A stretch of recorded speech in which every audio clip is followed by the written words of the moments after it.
All right, buddy, welcome out to the log room. It is Wednesday, December 23rd, 2020. Jersey Johnny coming at you. And with me, as always, are Mr. RadioPete and Mr. Harry Lug Nutz. Say hello, guys.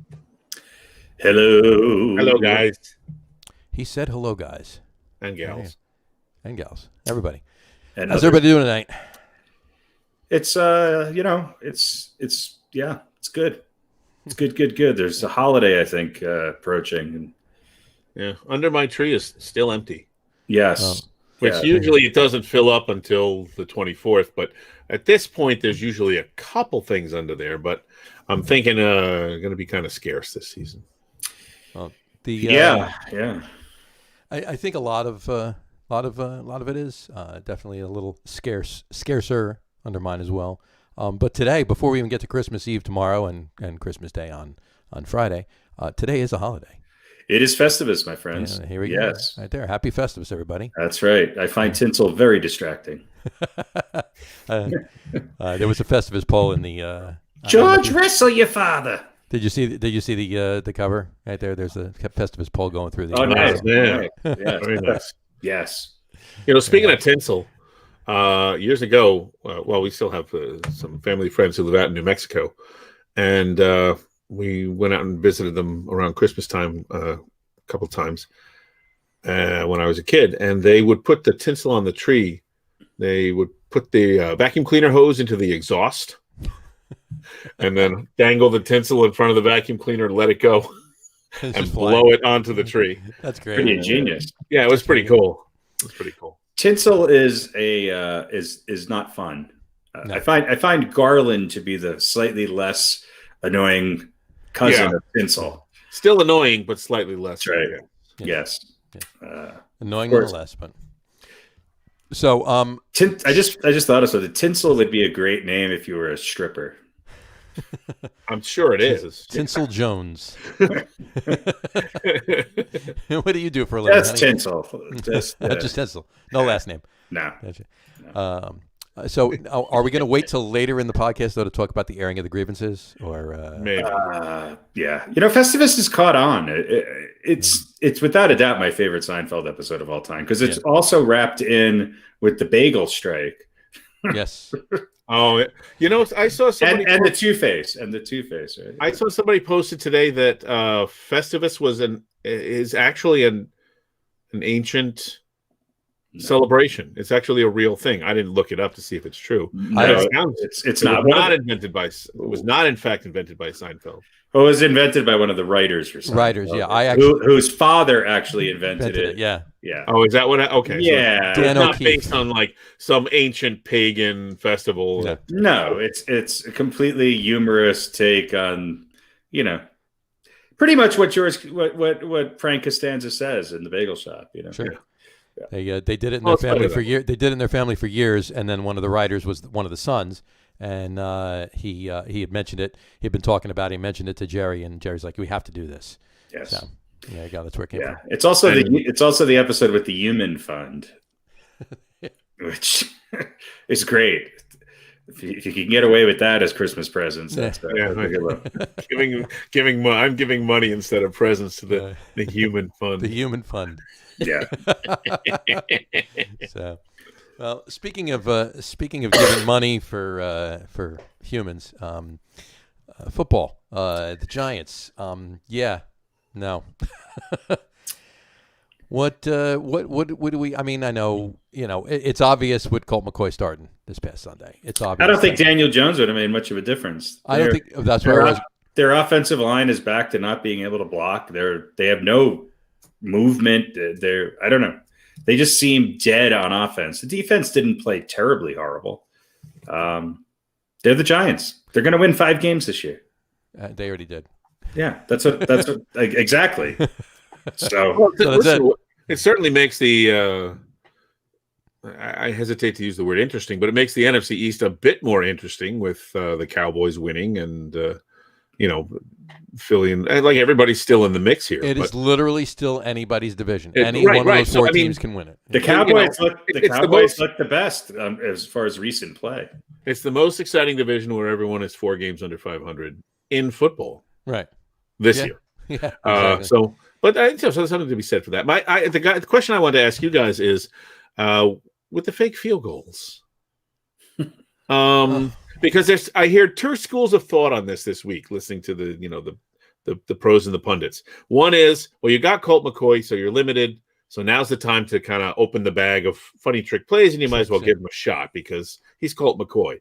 The flip side of that is, no, you exactly want to do the opposite. You want to tailor the offense to what he, does well or what he's capable of because he's limited, and don't have Dixon throwing a pass to the center to try and get in the end zone, run plays that Colt McCoy can run. So I wanted to get your thoughts on, is it time to open it up because it's Colt McCoy and what have you got to lose? Or do you be a little bit more, simplify the playbook and try and be a little bit more conservative and get the most out of your backup quarterback who, let's not forget, he beat Seattle. Yeah. They went back to basics. They ran the ball. They controlled it. They had a balance between passing and running. Mm-hmm. They did just enough. They controlled the clock. They kept it out of Russell Wilson's hands. Kept that out of Westbrook's hands too. And they kicked field goals. Yeah. I mean, if there's there's one thing the Giants are pretty good at, it's kicking field goals. Right. Yeah, well, it's 6 points and you still would have lost, but I mean, and there's no moral victories in football, whatever. But at least you would have had you get a better. It would have been in the game for longer. It would have been 6 extra points instead of nothing. Look, the Giants had one significant win this year against Seattle, and everybody got really, really excited. Before that, they beat a couple teams that were pretty miserable, and they're a below average football team. Then it showed on Sunday. It didn't surprise me. No, but they were improving. Their defense was getting better. And I think their defense, like I said, I think their defense played fairly well. I just think their offense is very inconsistent, and unless they're playing a team that they can exploit, which has even less talent than they do, they're not gonna put points on the board at a very consistent pace. They just aren't. I agree. And certainly not without Daniel Jones. But ironically, you talk about the fact that Gano is pretty much the lead point scorer in the team, and yeah, he is, and the field goals and everything else. But ironically, on that trick play, he was wide open. Yeah, he was wide open. That would have been great if he was the only person to score a touchdown. Listen, if you don't let him kick, he's never going to win the team MVP. That's right. And there's no one else who deserves it on this Giants team. But could you imagine he kicks a bunch of field goals and scores the team's only touchdown? I don't think you want the one person who is consistently scoring. Like kickers are like, you don't want to ever have them out of their element. You don't want them trying to make a tackle. I don't really think you want them trying to catch touchdown passes. No. It's just let them do what they do best. Yeah. I'm an old school thought guy, though. It's like if every once in a while you go for it on fourth down. If not, you kick a field goal. You take the points. Yeah. And this Giants team, they should take points whenever they possibly can. And, it was one of those games. Bit of a boo-boo from Joe Judge. A little bit of a boo-boo. But, hey, Freddie Kitchens was calling the plays, right? Yeah, how did that even happen? Jason Garrett was in COVID. Yeah, he was in COVID protocol. No, but I mean, I guess Freddie Kitchens is next in line after why was he even on the team? I mean, he was brutal last season. They brought him in. He's the tight ends coach. He was. I mean, that was his moniker before he was an assistant coach and head coach last year in Cleveland. He was always a tight ends coach. So that's and he's been friends and coached before with Joe Judge. He's got that connection there, which is why they brought him in. But why is that the line of succession? I guess is my question. I don't know. Who knows? Is it maybe just because of his experience? I don't know. Who's the Giants quarterbacks coach and what's? I would think that would be the guy you might want to call. You would think, especially he's the only one working with Colt McCoy at that point. So why not bring him in? And he's a little bit. I would think he's a little bit more involved in the offense because the quarterback has to know what everybody's doing. Or maybe the head coach should just step in and call the plays. Well, that's the possibility too. Yeah, but I don't think that's Judge's forte. From what I heard, that was Judge's. From what I heard, that trick field goal was Judge's call. That one was Judge's call. I mean, at this point, they should just come out and try all trick plays next game. Yeah. Just You know, onside kick, right? I gotta be honest. Have 4 running backs in the backfield. Have none. Have 5 running backs. I like when teams 5 linemen and the quarterback. Just the center and the quarterback, and then everybody else is spread out. I mean, just go nuts. What do you have to lose? Instead of the wishbone, run the rump. Right. That's right. You put 4 guys in a slanted rectangle in the backfield, and nobody knows. 4 guys are on a burning garbage can, and you sing pro tunes. You hand the ball off to the put them on a guy float singing Donkey Shane going down the field. Yeah, hand the ball off to the guy in the injury cart as he drives across behind the quarterback. Flip it to him. Give it a shot. What do you got to lose? I have news for Giants fan, and I am one of them. This is a long. It's going to be a long couple of years before this team is. We're further along than we were the last couple of years, but you're right where you were last year. Yeah, but I mean, there's better pieces in place. I think so. Not great, not like perfect. We're winning everything pieces in place, but there's better pieces in place. Hey, and they're gonna have maybe the 10th, 9th, 11th pick in the draft. Hopefully they can get some offensive linemen and some. Well, everybody's saying now all the pundits, all the Mel Kiper and everybody else, the pre-draft. I mean, they're doing the mock draft 6 months before the damn draft. Yeah. They're all saying that they're gonna take a wide receiver in the first round. The Giants have historically been, in recent history, in the last 15, 20 years, have been really, really good at drafting receivers. So that doesn't. It doesn't surprise me, but I think they have other needs, and they do have some receivers. And according to a few other people in the rumor mill, they might have a shot at getting one back that they let go a couple of years ago, a year and a half ago. Yeah, that would. There's no way that could go wrong. There's no way that could go wrong. No, not at all. No, not so. But you could say that about any team that particular player might go to. Mm-hmm. I mean, they're really where would, other than maybe the Chiefs or maybe the Patriots, anywhere else you go, well, that's obviously going to go wrong. But you realize that, I mean, depending on how these next 2 games go, Cleveland could win the AFC North. Yes, they could. And Cleveland is playing the kind of football that the Giants used to play when they were a winning team. Yeah. They're running the ball. They're scoring when they need to, and they're playing pretty good defense. Yeah, and they're controlling the clock. Who do they play week 17? The Steelers. The Steelers, which could be the divisional title game. I mean, did we the last 2 weeks? Have we, especially this last game? Are we just watching Ben Roethlisberger deteriorate in front of our eyes? It seems like 5 weeks ago it was a different guy. I mean, that was maybe the worst game I've ever seen him play the other night. Yeah, no, definitely, he was horrible. And he's a Hall of Fame quarterback in my mind. Well, I asked a couple weeks ago, is he starting to wear down? Is he going? And a couple of weeks ago, I didn't think he was. No, but you know what? They have no running game. They don't. And it appears that he cannot throw downfield. Now, maybe he's out of sync with his receivers. He was trying to shove every single pass into triple and quadruple coverage. He was making every single pass he threw was to more than 2 defenders. He was making Brett Favre seem conservative. Ridiculous. I mean, he was just even when he has a receiver that's open, they're not holding on to the ball consistently. No. So I don't know what happened to Schuster the other night. Opposing defenses can kind of sit back and wait for him to, force the ball downfield. There's only so many 8-yard passes you can throw. What did he have? 2 interceptions right into the hands of somebody just sitting there. He threw it right to them. Coverage, just sitting there in the underneath area, and there's no player with the Steelers uniform on around that. Yeah, nothing. And he's been throwing the ball how many times a game? 40+ times a game. Yeah. And coming back off a major injury, and he's not young. So and listen, also I think you've got to blame some of this. It shouldn't be a total excuse, but you got to blame some of this on the NFL and the scheduling. The Steelers, and I hate them being a Cowboys fan, but they got screwed. 3 games in 13 days, and then a 4th game coming off a short rest, right in kind of the teeth of the difficult part of the second half of their schedule.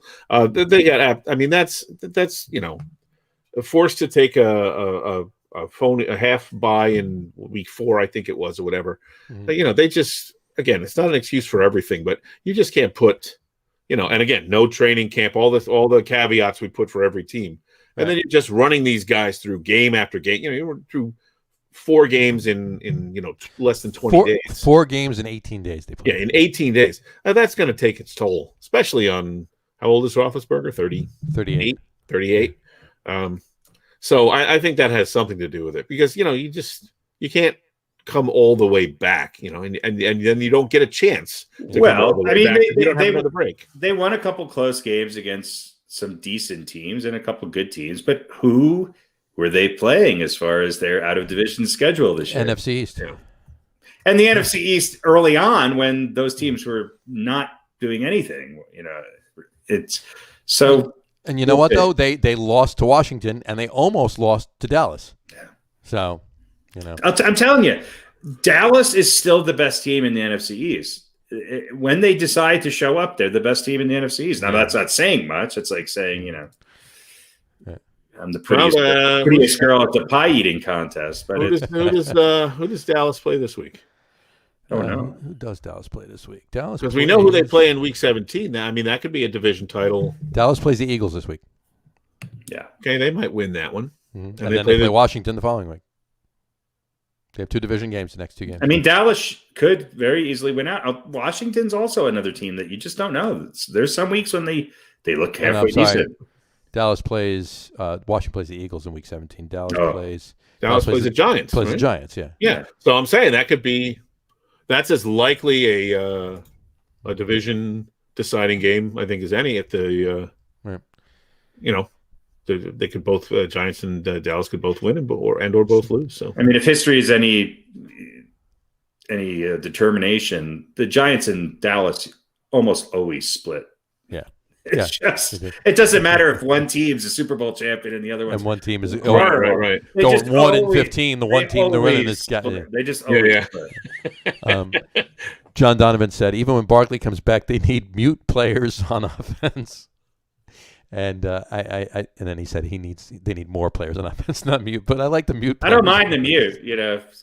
Bavaro was mute. If you're going to bring back a certain wide receiver, then you might like him to be mute. Oh, I would love it. If that receiver comes back, he better damn well be mute. So that could be a good thing there. Exactly. And then Dave from the Beer Show said, happy Festivus to 3 guys who have no issues airing grievances. So, that's true. But what more can you ask from 2 Giants fans and a Jet fan? So many grievances. Yeah, exactly. Yeah. Surprised this podcast isn't brought to you by, Prozac and... John Donovan said, if only. Yeah. It should be marijuana, maybe. Yes. Brought to you by a nice fat joint. Yeah. This podcast has been brought to you by CBD oil. That's CBD oil is definitely not the right. I mean, CBD oil is if you're like, at Kansas City. There it is, right there. Yeah.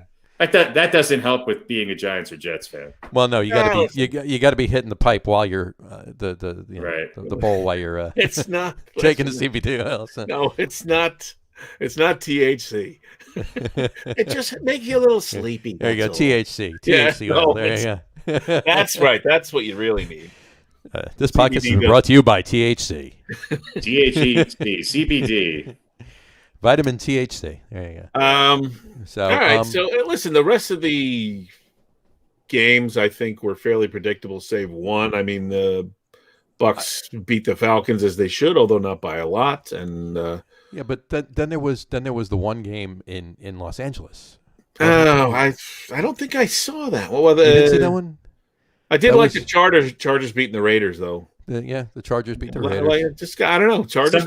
Somebody predicted that. Yeah, somebody did. Somebody did predict. Somebody's getting closer. Somebody's getting closer at the one. That was a good prediction too. But the big upset and perhaps the number one grievance for any Jet fan is their performance this week against those. You had Trevor Lawrence sitting underneath your Christmas tree, and instead you're going to get an offensive lineman. Yeah, I thought it was going to happen against New England, and they certainly have kind of fallen by the wayside. They're certainly not.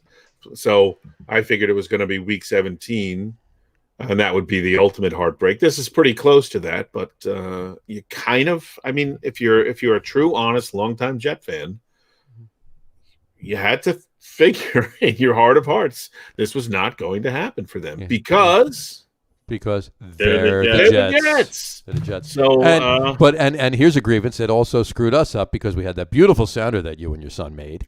Yeah. So we got 3 weeks out of it, right? We got 3 weeks out of it, and now this is the new and improved sounder because they won, or maybe it's not. Now let me ask you this. Technical difficulties. Actually, I like that better. Yeah, that's really all it deserves is more. If they win your games and the Bengals have 2 wins, who wins that tie? Because the Bengals have a tie, so the Jets would still have the second. That's pick. a half a game better. So So here's the sounder.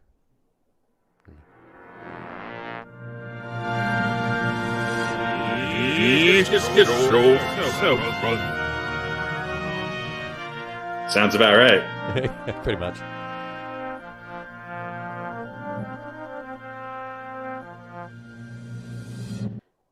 Yeah, the ending is the best. The ending / beginning is the best part. Yeah, 16 Orf Quest. I'm not going to try and quest backwards. I mean, that's so sad. It's so 2020 for the Jets to just come on. And against the Rams, who I think they're a 10 win team. The Rams, the Rams, they're 9-win. They would have been a 10-win team. I mean, they were right there for the division lead if they they won the damn game. There were some questions about them early on. They were a bit inconsistent, but the last several weeks, barring this latest debacle for them, I thought they felt like they were really coming on and proving that they were, for real and going to take a shot at a run in the playoffs. Yeah. Listen, maybe a stumble for them, maybe playing down, maybe they were thinking we don't, it's the Jets, but gugh. Yeah, that's pretty much it. I don't know what else to say. What else is there to say other than Jacksonville might still beat somebody. I don't know. Why would they, though? I mean, it's not like they want to win a game because they don't want to go winless. They already won a game. So, and look, there's probably not. What's another win going to do for them? Let's be honest. There's probably not a better team for Trevor Lawrence than Jacksonville. I mean, it just sort of makes sense. Yeah. Well, look, they've got the Bears. He grew up in Tennessee. Right? He goes to school in South Carolina. Jacksonville's right there. Why would you? Yeah. They've got the Bears next week, which is a winnable game for them. Depending on which Bears team shows up. The Bears are looking good again now that he's back. Yeah. So it could be the halfway decent Bears, or it could be the crappy Bears. Right. And then let me see who they have week 17 here. Week 17, the Jaguars have the Colts. The Colts, so they're probably not going to win that one because the Colts are 10-4 right now. They're not going to win either of them. They're probably not going to win because they're not as dumb as the Jets. Now that they have the first pick, they're not going to. I mean, they're not going to make it obvious. My point was, if it's the lousy Chicago team that shows up, I mean, I find it impossible to believe that any team is going to intentionally throw the game. No. I mean, there might be decisions here or there, kick a field goal instead of go for start a third string running back. Well, you might try out the backup offensive line. You might give some of the guys that are off the special team squad a couple give them a nod at tight end. Give but the gunner a nod at tight end. They're not going to go out and not try and win the game. And if the Bears come out and play lousy, then they could win. What would be funny is if the Jags and the Jets played in Week 17. And then whoever the winner of that game gets Trevor Lawrence. Oh, I think each quarterback would throw an interception every time they get the ball. They would just never snap it. There would just be continuous play. I think it would be like 1, 2, 3. I forfeit. He said it first. He said it first. You forfeit first, so you lose. Yeah. So right, call it in the air. Heads or tails. Mars. Well, but now, all right. So now let's look at what we know is going to happen, which is the Jets are not going to get Trevor Lawrence. Right. And so now there's a couple things that they need to do, and some of them I think they're capable of doing, and some of them probably not so much because they don't have a good history. Number one is they need to embrace Sam Darnold. what I've seen from him the last couple of weeks, I don't think he's broken. Right? Is Sam Darnold broken in year 3? No, he's not. He's not. I think he's the guy's a hell of a competitor. He needs somebody. He needs somebody better to be calling better plays and coaching better. Right. So they need to embrace him. I think the team's going to play for him. He's a competitor. I think he's still got skills and he can still be good. They're capable of doing that. They need to bring in the right coach. Okay, that's where it gets difficult because they're the Jets and they often make that mistake. And they've got to decide about, are they going to let I always call him Hugh Douglas, the GM. Joe Douglas. Joe Douglas. Sorry. Kirk anybody named Douglas on the Jets, I always think of Hugh. Are they Joe Douglas going to be the guy to bring in the coach? How much are the idiot Johnson father-son team or the sons or whoever going to be involved? Are they going to let somebody who knows football run things? That's something that we have to see if they can do. And then they've got to figure out what they're going to do with that number 2 pick. And that's also a minefield for the Jets, generally speaking. They don't have a history of making terrific decisions with high picks. Although, certainly you could, I think the way to go there might be to trade and fill in some of the holes. So, listen, I feel better with Sam Darnold as my quarterback and a decent coach moving forward than I would say, no offense, with Daniel Jones. I was just going to say I got to agree with you at this particular point. The way Jones looked in a lot of games this year, I would rather have Sam Darnold on the team than Daniel Jones. So they look. At least there's. I mean, not by a far measure, but no, not by a incrementally. Lot, but, maybe. Well, I don't know. Maybe a little bit more potential. Right. I wouldn't be. He's also a year further into his career too, so he's got a little bit more behind him. So. And look, you've got a couple years left on Darnold's rookie contract. Yep. So probably next year is not going to be the next year when you make huge leaps and bounds. So you get the second pick next year and maybe a chance to get the first pick again. Maybe, but you should be better. And look, I got no real issues with. I think they've got enough guys with enough potential in their receiving core. You got to bring somebody in to run the ball besides Frank Gore. Perryman, Mims, they all look good. Yeah, they're all out there and they're all healthy, and Darnold's developing some chemistry. So at least, again, assuming that Jacksonville doesn't win another game, then at least you know what's going to happen. You're not going to get Lawrence. And so you're going to, you're either going to trade it or they'll probably draft Chase Young, which, he could end up being a great player, but I think you get more by trading the pick. But at least they'll sort of know what's going on and they can have a plan, and then we'll just see how badly they screw it up. Right. Yeah, that's it. And I think that overall, if they do wind up with the second pick, it would behoove them much better to trade it for other picks and other things. Get a windfall for that number 2 pick. Yeah, you've got who's the other quarterback that everybody's talking about? I forget his name. What are they going to do from Ohio State? Yeah. So there's a lot of teams that need a quarterback. Yeah, and there's probably Justin Fields, and the Jets might take Justin Fields. Yeah, they might. But there's probably also a lot of teams that are feeling they are 1 or 2 players away from the next level, and whether one it's of them a wide being a receiver quarterback or whether it's a guy like Chase Young, whether it's a quarterback or it's another position receiver, a defensive player, and they might be looking to get to number 2 to where so that they can get their guy that they feel they need to make them more relevant, at least within their division. John Donovan agrees. Trade down and get talent. Yeah, I agree. Number 2, trade down. You got holes to fill. So, yeah, I agree. Definitely, that's what they should do. But they probably won't because they're the Jets. They're the Jets. Well, trading down and getting talent makes sense if there's people out there that are available. Mm-hmm. I don't know. I think that my take on the Jets is, Sam Darnold, I think you got to give him, I think, a little bit of a chance, but you can still draft Justin Fields and have 2 quarterbacks and then have an option when Darnold's contract is up and see where things happen. That's true, because you'll have him for 5 years on a rookie deal.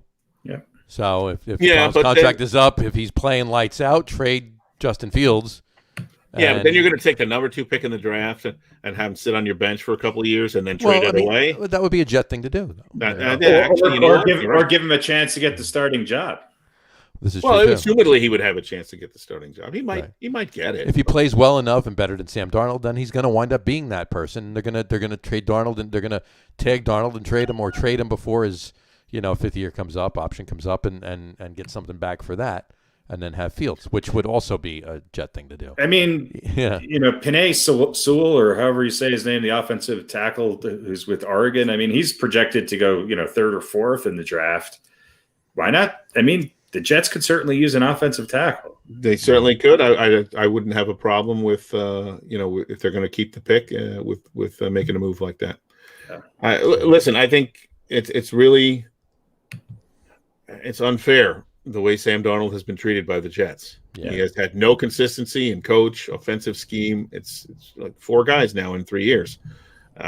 And you got to give him some shot. And look, there was a reason that he was thought by a lot of people before the draft. When he was a consensus. He was a consensus, most NFL ready. He's the guy. And you look at listen, whether it was a mistake or not. Well, he should have taken Jackson or should have taken whoever. You can't know that really till their careers are over. Yeah, you can't look at 1 or 2 or even 3 years and go. And maybe not even better. Maybe not even when their career is over, because some guys just don't get a chance to play on a team that is the best, has the best talents around them to make them excel. Right. Yeah. And but certainly Sam Darnold has not had any opportunity to do that, and I'd rather see them, have him say he's our guy, and we'll bring in somebody better than David Fales as a backup. You want to bring in the veteran, you want to bring in the David. His name is David. No, the guy they had last year. I thought it was Epic. When I watched Darnold play, I don't really have I don't have a hatred of this team that I'm going to mention like the Jets fans do, but I could see Darnold turning into a pretty darn good quarterback playing for the Patriots. Yeah, he just seems like a Patriots quarterback. I don't know why. He just does. I could easily see that happening, and every year here comes Darnold into MetLife, and the Patriots kick the crap out of the Jets. Right. Yeah. Right. No matter how well the Jets are playing and how poorly the Patriots are playing, that happens. I'd rather see them try and develop him. Yeah. But again, you got to get the coach right, and that's going to be a stumbling block. There's not a lot of great coaches out there these days. There seems like there's a lot of pretty bad coaches. Yeah. There's a lot of retreads who don't deserve any more chances, as far as I'm concerned. I think the Jets should go after what's his name, who's Kansas City's Eric Bieniemy. Yeah. I think that's hands down where they have to look. Right there, they have to look. Offensive guy. I can picture him doing well with the Jets, and he'd change things around. Yeah, and I'm usually not a fan of first time coaches, but I think in his case, I think he has more potential than many others. Well, he's been coaching a long time. Yeah, right. And he's. I think the first time coaches that come out of the some of the coaching trees of successful coaches, that's a better bet. Yeah. Right. I've also heard a couple of times out there that the Jim Harbaugh name gets dangled out there. Yeah, pass. A little bit. Pass. Oh, and as far as Bieniemy, if you want a guy, talk about learning at the feet of a successful coach, there's not a whole lot of names that you might put ahead of Andy Reid, at least in my book. We talk about Andy Reid that way now. I mean, and Patrick Mahomes is a really nice gift to Andy Reid. Andy Reid's a very good coach. Don't get me wrong, and he had some years where he just couldn't catch a break with very good teams, and he coached them very well. Mm-hmm. But Andy Reid is a little bit like Pat Riley in the sense that he's got a ton of talent, just a ton. Like, okay, I get it. Yeah. Phil Jackson was a good coach too, and he didn't have as much talent as, although he had the best player in the history of basketball. Mm-hmm. But so yeah, the thing that impresses me about Andy Reid, even maybe more so than Belichick right now, is that he seems to have gotten more adaptable as he's gotten older, and he seems to be ahead of the curve with where the league is going and how he's coaching, and that's amazing for a guy his age. Yeah, it is. And I don't consider, his years in Philly when they couldn't win the big one or couldn't get. I consider those, those are still successes in my book. Of course. The same way the Bills, get Marv Levy was a really good coach. I mean, when you go to 4 straight Super Bowls, he just got out coached in a couple Super Bowls and went up against a couple of you could say the yeah. Bills were a juggernaut. He went up against Bill Parcells, Joe Gibbs, and Jimmy Johnson twice. Well, and I would say in 90, he went up against Parcells and Belichick. Maybe with the greatest defensive plan ever assembled for a Super Bowl. Sure, absolutely. Yeah, absolutely. So, and it was, and it definitely was that defensive plan that won the Super Bowl. That's had Levy realized that, hey, maybe we should be running the ball a little bit more and using Thurman Thomas. If he just did that 2 minutes earlier in the game, the Giants don't win that Super Bowl. No, because once they started doing that, he was destroying them, and they almost won. So it also helped that the Giants ate up most of the third quarter on one drive coming out of halftime too. Right. So, and that took a lot of time out of the hands of the Bills. So but. So, bottom line, plenty of ways for the Jets to screw up still. Plenty of ways for the Jets. Yeah, I mean, Jets and Giants. It's just okay. Jets and Giants, Giants and Jets. It's the same. Speaking of New York teams, we'll shift gears a little bit here, just quickly. Where does Buffalo rank in the AFC? Are they the second best team in the AFC now? I think at this point they're probably you're probably looking at them as being the second best. I think they have to be. Pittsburgh is definitely falling out of favor with that. It's not Pittsburgh. I don't think there's anybody even a close third. Browns they're playing pretty good football right now. Did the Browns and Bills play this year? I think they did. Yeah, they did, and the Bills won, I think. Yeah. Or did they? Hold on, I'll find out. Well, that's a good question. We'll take a look. Get our crack team of statisticians on our crack statisticians, right? Alexa. And I see the Browns and Bills game from Browns, Bills. Who would have thought back in the day you'd be really curious about a Browns-Bills game? Yeah, no. Well, probably there would be some interesting bets in Vegas for some of those. The Browns did not play the Bills. No, they beat them last year, though, 1916. Mm-hmm. But yeah, they have not played this year, so they did not play. No, they very well could. Yeah, they could in the playoffs. But for whatever reason, Cleveland every week is looking more and more like a team that you can trust in clutch situations. But I still have just a little bit more faith in Buffalo right now. Yeah, I do too. But I would agree. I still say that. Yeah, you're right on calling that. I think Buffalo is definitely the number 2 team. I still say, and I said it before we won, and I say it now. I still say that the Super Bowl is still going to be Green Bay and Kansas City. I mean, easy to pick, but I think that's where it's still heading. It's not like I'm going on a limb saying that, but I just think it's where it's headed. Green Bay is doing, everything to win. I mean, they played the Panthers the other night, and the Panthers were competitive in the game, and the Panthers are 4-10. Aaron Rodgers threw for 143 yards. Aaron Jones rushed for more yards than Aaron Rodgers threw for. But they won the game, and that's the bottom line. They're doing what they need to do to win the game. Through the air wasn't going to happen. On the ground did. So, but I think things are shaping up to be pretty interesting in the playoffs. Yeah, it should be a fun playoff. Because you've got a bunch of teams. Look, you got the Bucks. They're a good team, but they're kind of a question mark. The Dolphins get hot. How can they hang with some teams that you wouldn't think that they can beat? Right. The Browns seem to be getting more consistent week to week. The AFC is going to be interesting. Yeah, very, very. And I think in the NFC, everybody's looking forward to see maybe potentially, Bucks versus Packers and a Rodgers Brady matchup, somewhere along the line in the playoffs. Well, depending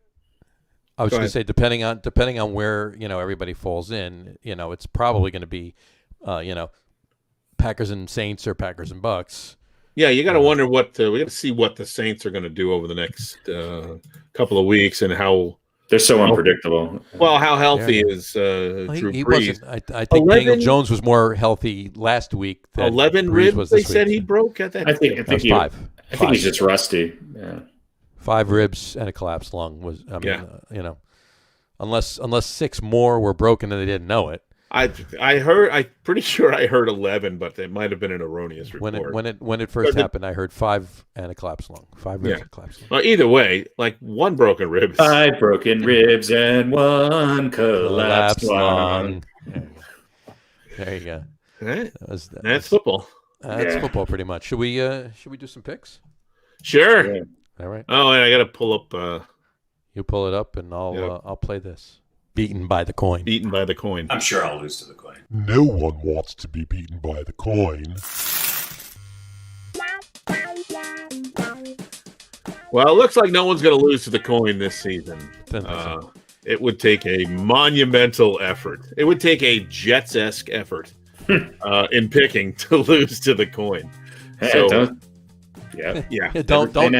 Don't throw it away. But, No. Listen, the interesting race here is between Harry and I for second place. Although, listen, we've got, by my count, 1, 2, 3, 4, 5, 6, 7, 8 games to pick this week. Look at that. And like 2 of them are good. Yeah. So and even that, 8 games to pick, and 2 of them are good. Yeah, exactly. So there is a chance that John could have the worst week he's ever had, and it could be. Harry and I could get within maybe 5 games instead of 8. But quick recap from last week: Jersey Johnny goes 3-3. Harry, compliments of the Chargers, goes 4-2. Yours truly 3-3. And the coin goes 2-4, and they're out of it. They're 3 games under 500. So 48-15 for Jersey. Harry at 40-23. I'm 41-22, and that's where the race is. So there you go. You're calling everything first this week, Harry. I'm just gonna. I'm not.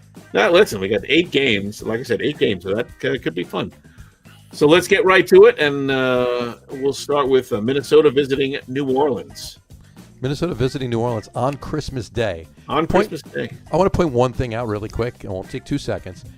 Once that game happens this Friday on Christmas Day, this year, 2020, the regular season, there will be a regular season game have been played on every single day of the week. Well, there's 8. We learned earlier when we were off the air that there's 8 days in the week. There is 8 days, yeah. Tuesday and a half. There's a day between Tuesday and Wednesday. Yeah, which game was played on Tuesday and a half? That's right. Yeah, this is true. That was almost the Steelers-Ravens game. Almost the Steelers-Ravens. Then they moved it to Wednesday, 8 a.m., and then eventually into the afternoon. So. Exactly. Every week in 2020 is a leap week. The question for me is, what happened to Minnesota? I know they didn't look good. They got Cook back, and then they looked pretty good, and now they've sort of Cook, 5-8 or something like that. I think Cook has to get his stove looked at a little bit so he can cook a little bit better. He was lights out, and then all of a sudden, the last few games, he's just not what he was. I think he got hurt in that one game, and not enough to be put on the IR, but maybe not his usual self. Yeah, exactly. Well, look, this is not necessarily a shoe-in for New Orleans. Like I said, we need to see what Drew Brees is capable of, and I think, assuming he's going to get the start. I haven't heard that he's. We'll assume he's going to get the start, but yeah. I mean, it's not like they were completely out of that game. No, they certainly didn't get blown out. Right. Well, I mean, talking about getting Cook involved, I think the Saints need to lean on Alvin Kamara and just, Oh yeah. Yeah, that's their gold right there. I'm going to take the Saints. I am too. I'm going to take the Saints. Yeah, I think the Saints have to win this game to kind of sort of stay where they're at, and Minnesota's so unpredictable, but I don't see them going into New Orleans and winning this game. No. So, all right, let's see what Mr. Washington has to say. He picks tails. So he likes Minnesota. He likes Minnesota. Just digging. He wants to keep digging the hole. Deeper. Yeah. Tampa Bay at Detroit. All right. Anybody want to take them Lions in an upset? This would be a game that, knowing how the season's going, where the Lions would win. But I want Tampa Bay to hone in and get on a little bit of a streak here. Yeah. And it just seems like they need to be woken up sometimes. And I think that wake up call came in like the third quarter of this past weekend. So yeah, it's. I mean, I think Tampa Bay is should win this game, but I don't have as much faith as I had in them 5-6 weeks ago. I don't either. Minnesota, Detroit could very easily win this game.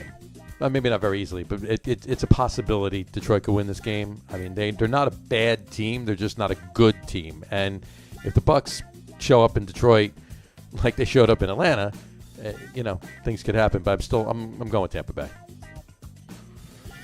I don't know, I'm tempted to take Detroit. I mean, they're not very good, but has the question been answered? Is Tom Brady not done necessarily, but no, is he really starting to backslide enough that it's going to affect the team? I don't think so. Maybe not that much. No, I got to take. Still a top 10 quarterback in this league. Yeah, I got to take. There's 16 quarterbacks I wouldn't take over Tom Brady. Yeah, yeah. All right, coin says heads, so that's the home team. So that's like the Lions. And what's interesting about Tampa Bay is if Brady and Antonio Brown start to get in sync, that could solve some trouble. That's a pretty nice duo that he's got lined up now. Yeah, that could put them back into they could easily go to the Super Bowl discussion. I think they're doing that video too, with Brady and Antonio Brown with In Sync. B&B? Yeah. Nice. Yeah. Well, all right. As long as they get in sync on the field. Next. All right. San Francisco and Arizona. Yeah. Who cares? Well, Arizona cares because they're still in the hunt for the division title. 4 or 5 weeks ago, this would have been an interesting matchup. Maybe 7 weeks ago, but San Francisco just continues to get more and more decimated with injuries, and they just seem like they've kind of given up on this year. Yeah, I mean, I was watching. Then? Yeah. I was watching Richard Sherman, and he didn't even look like he cared to be playing the game. No, I'm sure he doesn't. Didn't exactly work out the way he wanted. I'm going Arizona. So. I'm tempted to take San Francisco. Tempted by a pick of another. I like it. Tempted if it doesn't make sense. All right, I'm going to let the coin be the outlier as they have been so far. I'm going to go with Arizona as well. And the coin says tails. That's unbelievable. Arizona. So they like San Francisco. San Francisco. Yeah. Tails is the away team. All right. This could be an interesting game. Miami at Las Vegas. And do the Raiders have one more? The good Raiders up and coming game in them? Dolphins. I think the Dolphins are actually moving in the right direction. What makes me confident with the Dolphins is I don't really think it really matters much who's at quarterback. I mean, Tua is looking better, but God forbid something happens and he gets hurt. I feel confident with this team. I like this Dolphin team is. They're gonna be an interesting team next year, and I just think the Raiders are. They just have not looked good. So, yeah, were they ever really as good as a couple of games that they played? Because it really was only a couple of games. Yeah. This is not a team that was expected to be particularly good this year. And they seem like they have a quarterback controversy going on now. They just seem a mess. So. Well, can Carr be good, or is he going to be Carr? Right. All right. So nobody wants to take Vegas? No. Other than maybe the coin. Miami. All right. Get Dolphins. Now they're going to be good. Oops. Hang on. Now they're going to be good, and that'll ruin the Jets. Won't even get second. Tails. Miami. There we go. There you go. Coin coming to its senses. Finally. Cleveland and the Jets. I'll just put everybody down for Cleveland. That would be correct. Well, maybe the Jets go on a heater. No, Cleveland wins. Cleveland rocks. Cleveland rocks. Coin says tails. Likes Cleveland as well. All right. Even the coins like fuck that. Yeah.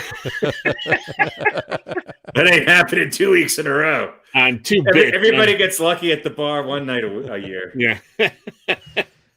All right. I'll let you guys pick the Giants at them pesky Ravens. I was going to say, why are you going to let us pick the Giants? Well, I'll let you pick first. The Ravens are winning this game. Yeah, the Ravens are just another team that I just can't understand. But no, the Giants aren't winning another game this year. The Ravens win. Yeah, I agree. I think. Well, we don't know what who's going to start for the Giants yet, right? So might not be Daniel. If it's if does it matter? How healthy does Daniel Jones have to be to start this game? I don't know. 80%. Scott Brunner. Daniel Jones has to be so healthy that he turns into Steve Young for the Giants to have a chance. Matt Kavanaugh is starting. All right. Coin says heads. So now we're all in agreement. I think the coin realized the error of its ways. There you go. Tennessee at Green Bay. This is one of the good games. This is a really good game. This is a really good game, yeah. This is a big test. Is this a bigger test for Green Bay or for Tennessee? I think it's a bigger test. It's a big test for both, but I think it's a bigger test for Green Bay. Yeah. I think it's a bigger test for Tennessee. No, I think it's a bigger. I think it's a big test for both. I think it's a bigger test for Green Bay. All right. I'm going to take the Titans. Who did you take, Jim? I haven't taken anybody yet. Okay. Silence. I'm pondering a few things here, so go ahead when you're ready to make it. I'm going to take Tennessee, so we may end up tied after this week. There you go. I'm going to take Green Bay. I think that the Titans are a fantastic team. I just think, like I said before, I think Green Bay is doing just what they need to win each game. So I'm taking Green Bay. And they seem to me they're a team that knows how to win a little bit better. That sounds kind of maybe idiotic, but right. Although listen, Tennessee is kind of on a mission after the way things ended last year. So I mean, you could put Derrick Henry on any team, and I think they have a chance. I mean, it's a bad game for Tennessee if Derrick Henry doesn't run for at least 180 yards. I'm going to take the Packers, but my toes aren't tingling. This is a game that the Tennessee could very easily win. I think this is really a coin toss on this game. I don't think if the Packers do win, I don't think they dominate this game, and I think it's going to be close. I agree. I think it'll be a good game no matter who wins. It's the best game of that we're picking. So coin says tails. Going with you. There we go. I don't know if that's a good sign or not. And finally, them Buffalo Bills at the oh gosh, I'm so broken up because they're faltering New England Patriots. This might be the game. I don't know. I was going to say maybe the Patriots sneak this one out, but no. I think Buffalo's on a mission too. Buffalo's on a mission. They're winning. I mean, the Patriots' body language this past week just sort of seemed like it. I'd never seen a Patriots team like that in a long, long time. No, it was certainly not in the Belichick era, and so yeah. I mean, and this is a game that if the Bills do lose, it would be a really big slide back. This is a game that a team like the Bills, who we're saying is the second best team in the AFC, maybe one second or third best team in the NFL, should win. And if they don't, then maybe they're not as good as we think they are. So I think they'll win. Yeah. All right. Coin flip says heads. So they like the Pats. Interesting. Well, there you go. So we have a couple of differences, one or two. Well, a lot of differences with the coin. And I think me taking Tennessee. Other than that, we're all in complete agreement. So there's a chance here. That was a chance here.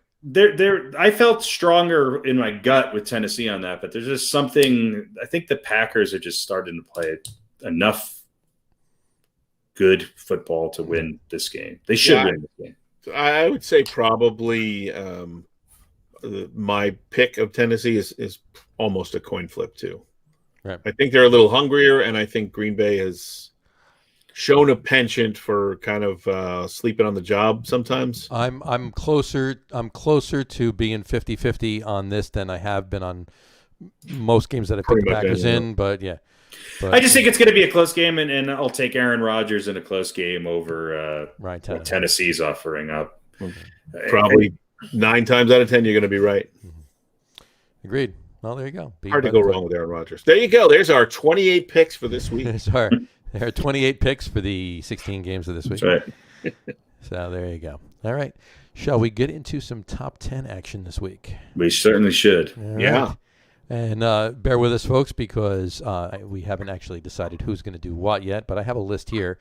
I don't want to go first. Well, you're going first. Now I got to look. Who's going second? I'll go second. Okay. So You can go third, and it's the same order all the way through. Well, actually, no, we might switch it up. So, All right, who am I? All right, never mind. Professional we are. Professional we are, yes. So, we're doing top 10 defensive backs of all time this week, folks. Top 10 defensive backs. We had a tie. We actually had a tie for 6, 9, and 10, but we massaged a couple things around, and we weren't going to give you a 13-player top 10 list, so we're giving you an 11. We just did a tie. Because your guys' picks were so horrible. So, but yeah, so that's what we're doing. Number 10B. Radio Pete's going to start us off. Why don't you start us off with 10B? I don't know. Who's 10P? That would be Herb. Oh, okay, good. I got him pulled up here. I thought it was Cannonball. Herb Adderley. I don't know his middle name, and I don't care. Played with Green Bay and Dallas. 5 times a Pro Bowler. 4-time a first-team All-Pro. 3-time NFL champion. 61, 62, and 65 with the Packers. Super Bowls 1 and 2 with the Packers, and 6 with the Cowboys. That's a lot of winning. 48 INTs and 7 defensive touchdowns in his career, into the Hall of Fame in 1980. A big guy, a physical player. Listen, played in a kind of a different era when things could get a little bit more physical in the secondary. Certainly he used that to his advantage. But 6 world championships, again, it wasn't all because of him, but he would get in anybody's face, and you really had to either be really, really fast or have a lot of grease on your jersey, or really big and strong to kind of get past him. He had a physical edge over most of the guys that he went up against. So Herb Adderley, number 10B. 10B. All right. I will take number 10A. Number 10A would be Mr. Charles Woodson. Mr. Charles Woodson. Charles Cameron Woodson. In case you were wondering. You knew I was going to tell you his middle name. He was drafted in the first round, pick number 4 in the 98 draft by the Oakland Raiders. Played for 8 seasons on the Raiders and played for another 7 on the Packers. Then went back to the Raiders for a couple of years. So I bounced around. He was a Super Bowl champion in Super Bowl 45 there with the Packers. 4-time first-team All-Pro, 4-time second-team All-Pro, 9-time Pro Bowler. Defensive Player of the Year in 2009, Defensive Rookie of the Year in 98, 2-time NFL interceptions leader in 2009 and 2011. Member of the 2000s All-Decade Team, won the Art Rooney Award. Just crazy. And he's not in the Pro Football Hall of Fame, folks. He is in the College Football Hall of Fame, but he's not in the Pro Football Hall of Fame. But just an amazing player. I mean, he's a Raiders and a Packers legend. Not many times does one player that plays for more than one team become a legend on both teams, but this guy is. He's the only player in NFL history with at least 60 interceptions and 20 sacks. Whatchamacallit? So, as his retirement in 2015. So, but I don't think anybody's done it since, though. But he did it as of his retirement in 2015. He was that. So, anyway, there you go. Number 10, Charles Woodson. Mr. Harry Lug Nutz, could you bring us to number 9? Number 9 is Mr. Jack Tatum, probably best known for his time with the Oakland Raiders, played 1 year with the Houston Oilers towards the end of his career. This guy his nickname was the Assassin. He didn't have as long as a career as I thought he did. It seemed like he was around, for a while there, but he was probably the hardest hitting safety, certainly of that time, and maybe the hardest hitting safety with the exception of Ronnie Lott to ever play the game. He was just an incredibly aggressive player who just blew the heads off wide receivers and tight ends. From Passaic, New Jersey. He was a Super Bowl champion with the Raiders, 3-time Pro Bowler. I don't think he's in the Hall of Fame either, but he just goes down as one of those guys who has some really incredible hits that would not be allowed today in today's game. I mean, I think in the Super Bowl, he literally knocked the helmet off a Vikings receiver, which is, one of the most famous hits in the history of the Super Bowl. Yeah. So Jack Tatum, just the assassin. I think that says it all right there. Right there. Absolutely. There you go. Number 9, Jack Tatum. Why don't you bring us to number 8 there, Mr. Radio Pete? Number 8 is it's the man with his own island. There you go. There you go. One of my favorite Jets, and probably one of. He was a great Patriots too. You had to. Don't harsh my mellow, man. It's Darrelle Revis. Darrelle Revis Island. Of Revis Island, from the Jets. A couple of stints with the Jets, 07 to 2012, and then 15 and 16. He was with Tampa Bay in 2013 and New England in 2014, and then the Chiefs in 2017. 4 times a first-team All-Pro, a 7-time Pro Bowler. Did get a ring with the Patriots, of course. He had more than 29 INTs, didn't he? That's a misprint. Yeah, he definitely did. It's 54 or something like that. 46, I forget. It was a lot. And this other stat that's on this page, 411 tackles. Listen,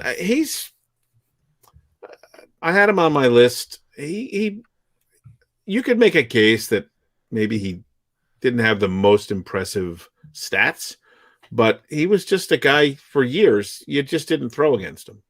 Revis Island. You'd literally kind of take half the field out of the equation, and match him up against whoever the opposing offense's best receiver was, and you knew that even the great ones were pretty much going to be limited against him. So he was just, really kind of the epitome of the shutdown corner. Yeah, you just didn't want to throw his way, and as good as a lot of DBs are, they still got thrown at times. But listen, unfortunately there was a little bit of not a ruckus, but some bad feelings at times with the Jets, and they had to make a decision about letting him go. But still, one of the most beloved Jets, and faster and more physical than maybe people realized. He's not a tackler, but he had more than 400 tackles. But it was his ability to turn and keep with receivers that were, what did they say? Ginger Rogers did everything Fred Astaire did, but did it backwards and in heels. I mean, that's sort of what it's like in today's. He's more of a current player. And there's so much speed with these receivers now, and you're not allowed to be physical. And so the fact that he was that good of a defender just proved how sound he was technically, and how he used his speed and his positioning. He was really good at positioning himself and getting between the ball and the receiver. And I think he's been the best in the last 10 years for sure. Absolutely. There you go. Number 8, Darrelle Revis. I'll take number 7. Number 7 is Dick Night Train Lane. Richard Lane, as you would imagine. His nickname, Night Train, was Night Train was his nickname. Excuse me. He played for the Rams for 2 years, just for 2 years. He's undrafted in 52 and went to the Rams. 52 and 53 played for the Rams. Then he went to the Chicago Cardinals for 6 years. And then I think he played his most memorable. I played decent years with the Cardinals, but yes, that's right, folks. Those of you that aren't aware, the Cardinals were actually in Chicago. That's where they started, and they only went to St. Louis. Yes, even St. Louis in the '60s, and then in the '80s went to Phoenix. But the bulk of their time, longest time, was in Chicago. But in any event, Night Train Lane wound up in Detroit. Played his most memorable, more of his memorable years were in Detroit. 7-time Pro Bowler, 7-time first-team All-Pro, 2-time NFL interceptions leader early in his career. Remember the 50th anniversary team, 75th anniversary team, 100th anniversary team, 50s All-Decade team. He's in the Arizona Cardinals Ring of Honor, and he is a member of the Pro Football Hall of Fame. He had a technique. His technique was like the foundation for like textbook cornerback play as we know it. He had a bait and switch style that would make quarterbacks think that they had an open receiver, and all of a sudden there he was, ready for the pass the second it was released. 14 interceptions, right, his rookie year? 14 his rookie year, yep. Yeah. He total of 68 interceptions over his career. He had 68 interceptions in his career, which lasted 14 years. So that's pretty damn good. But yeah, he had great coverage skills, and he was a hard hitter. It was like a train was coming at you. So there you go. Number 4. Number 7, Dick Night Train Lane. Mr. Harry. Yes. To number 6. Why don't you put the ticker up there so I know exactly who number 6 is? Because I guessed right. Number 6, also known as 6B on our list, but when we had 19 players on the top 10, right. Is Mr. Emlyn Tunnell, who was a past Old Vols recipient, if my memory is correct. Yes. And this guy was just he was just incredible. He was the first African American to play for the New York Giants, and he was the first African American to be inducted into the Pro Football Hall of Fame. Absolutely. He kind of reinvented the being a defensive back in some ways. He had 79 career interceptions, and he had over 1,200 return yards on interceptions. I mean, and he had, he was a punt returner, a 2-time NFL champion, 9-time Pro Bowler, and part of the 50th and 100th anniversary all-time team. For that era, he was not only, I think, one of the best, if not the best defensive back, but he was one of the best football players. I mean, he just turned games around, and he knew the game. He was a smart guy, and one of the best New York Giants of all time for sure. And went on to play for a coach by the name of Vince Lombardi with the Green Bay Packers. So won an NFL championship with him too. Yeah, won it with both teams, and pretty amazing. Died way too young, but he was a fantastic football player. You think about what he was doing in the time that he was doing it, those numbers, and is he still number 2 on the interceptions? I think so. Yeah. I mean, that's just unbelievable. He was a big guy. They used to call him defensive halfbacks back then. It was kind of different. There wasn't really cornerbacks then. It was a different game in a lot of ways. So you had to be more physical. You were definitely involved in the running game more. I mean, he was 6'4", 200 pounds. There were big guys that played on defense. Nowadays, if you're, over 6'2", you're almost exclusively a receiver. Most of the D-backs are smaller. Right. But back in those days, they were bigger guys in the secondary. Yeah, he was one of the best, I think, football players. If you're doing a top 100 or 200 football players, he'd definitely be on that list.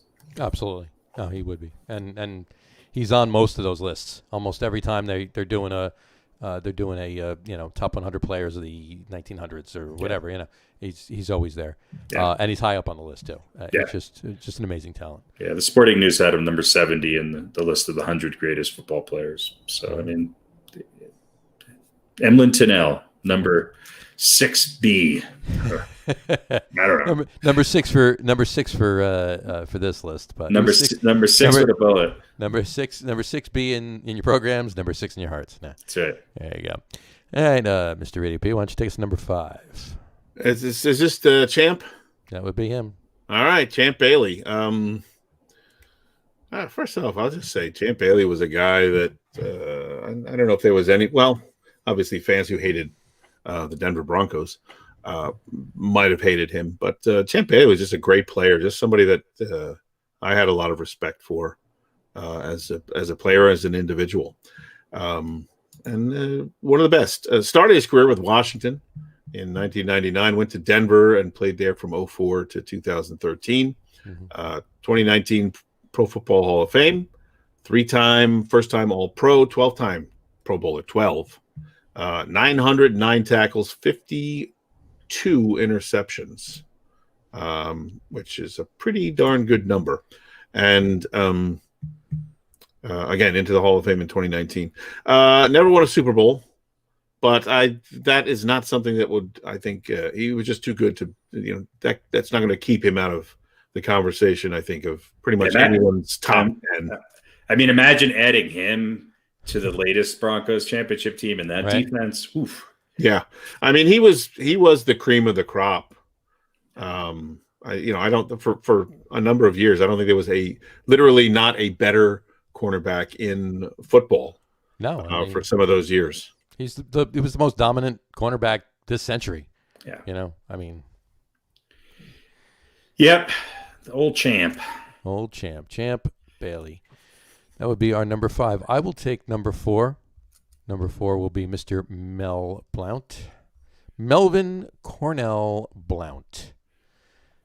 He was drafted in the 3rd round, pick 53 in the 1970 draft. He by the Steelers, played his entire career with Pittsburgh, 14 seasons. He was 4-time Super Bowl champion. He was a member of all of those Super Bowl teams. 5-time Pro Bowler, 2-time first-team All-Pro, 4-time second-team All-Pro, Defensive Player of the Year in 75, NFL Defensive Player of the Year in 75, AFC Defensive Player of the Year in 75, NFL Interceptions Leader in 75. That was a good year for him, 75. 75th anniversary team, 100th anniversary team, 80s All-Decade team. He was on the 80s All-Decade team. He only played, at the beginning of the 80s. 57 interceptions. He got 737 interception yards, 2 touchdowns with those interceptions. Run back. Member of the Pro Football Hall of Fame. Mel Blount. He's those Steel Curtain defenses would not have been it would have been dominant, but wouldn't have been as dominant without Blount there for those years. He was just he had those guys on the line and the linebackers, and Blount was behind them, and they all knew that Mel was back there.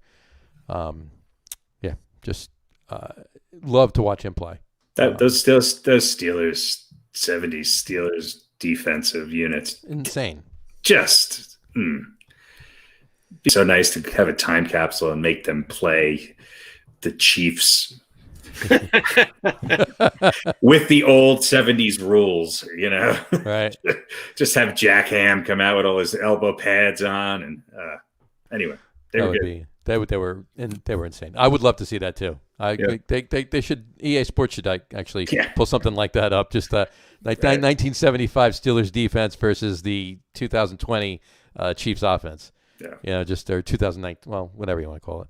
That could be a last man standing situation. Yeah, probably. And there's one guy left standing on the field. Probably would be a Steeler because, of that era. But listen, the thing about Blount, again, we were talking about big guys, who played cornerback. He was 6'4", right? Went about 205 or 210.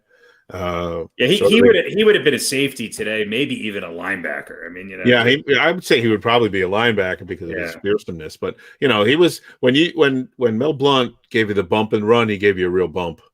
You were not going you were going backwards for a yard before you started moving forward. Yes, kids. Back in the day, the defensive player was allowed to sometimes touch the offensive player. You could kind of get in his way. And look, if you look at those great Steeler defenses, right, and you say, okay, you're going to start a team, you can take any one guy from the Steeler defense. Yeah. I don't know what the percentages would be, but there would be, I would think, a healthy percentage that would say, I'll take Mel Blount first. Yeah, he kind of goes a little forgotten on that team because there were just so many all-stars. And when you have somebody like Mean Joe Green and Jack Ham and Jack Lambert, and I mean, he was not as flamboyant or publicized as much as those guys, but he was, he's one of the best, obviously. Number 4 on our list. Mm-hmm. Number 4, Mr. Not 4A. Not 4A. No. Just 4. 4 on his own. Absolutely. Number 4 on our list and number 4 ever in our hearts. There you Mr. go. Mel Blount.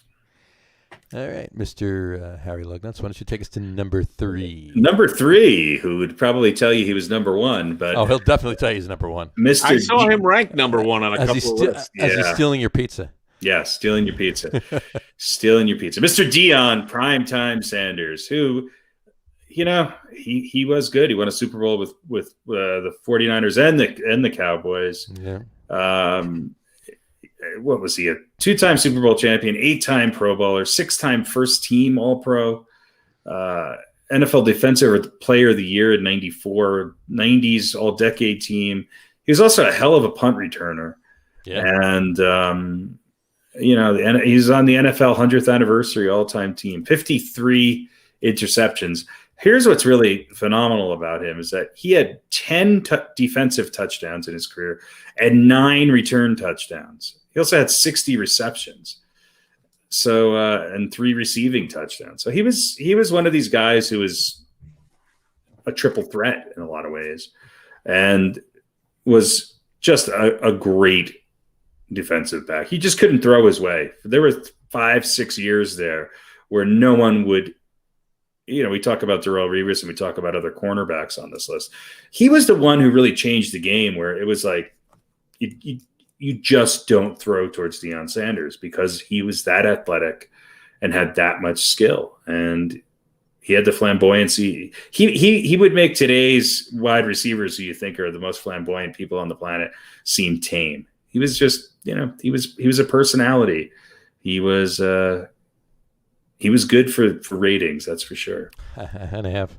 And he's a pretty good commentator. I mean, he has, if you really listen, there's some information there, and he does break it down pretty interesting.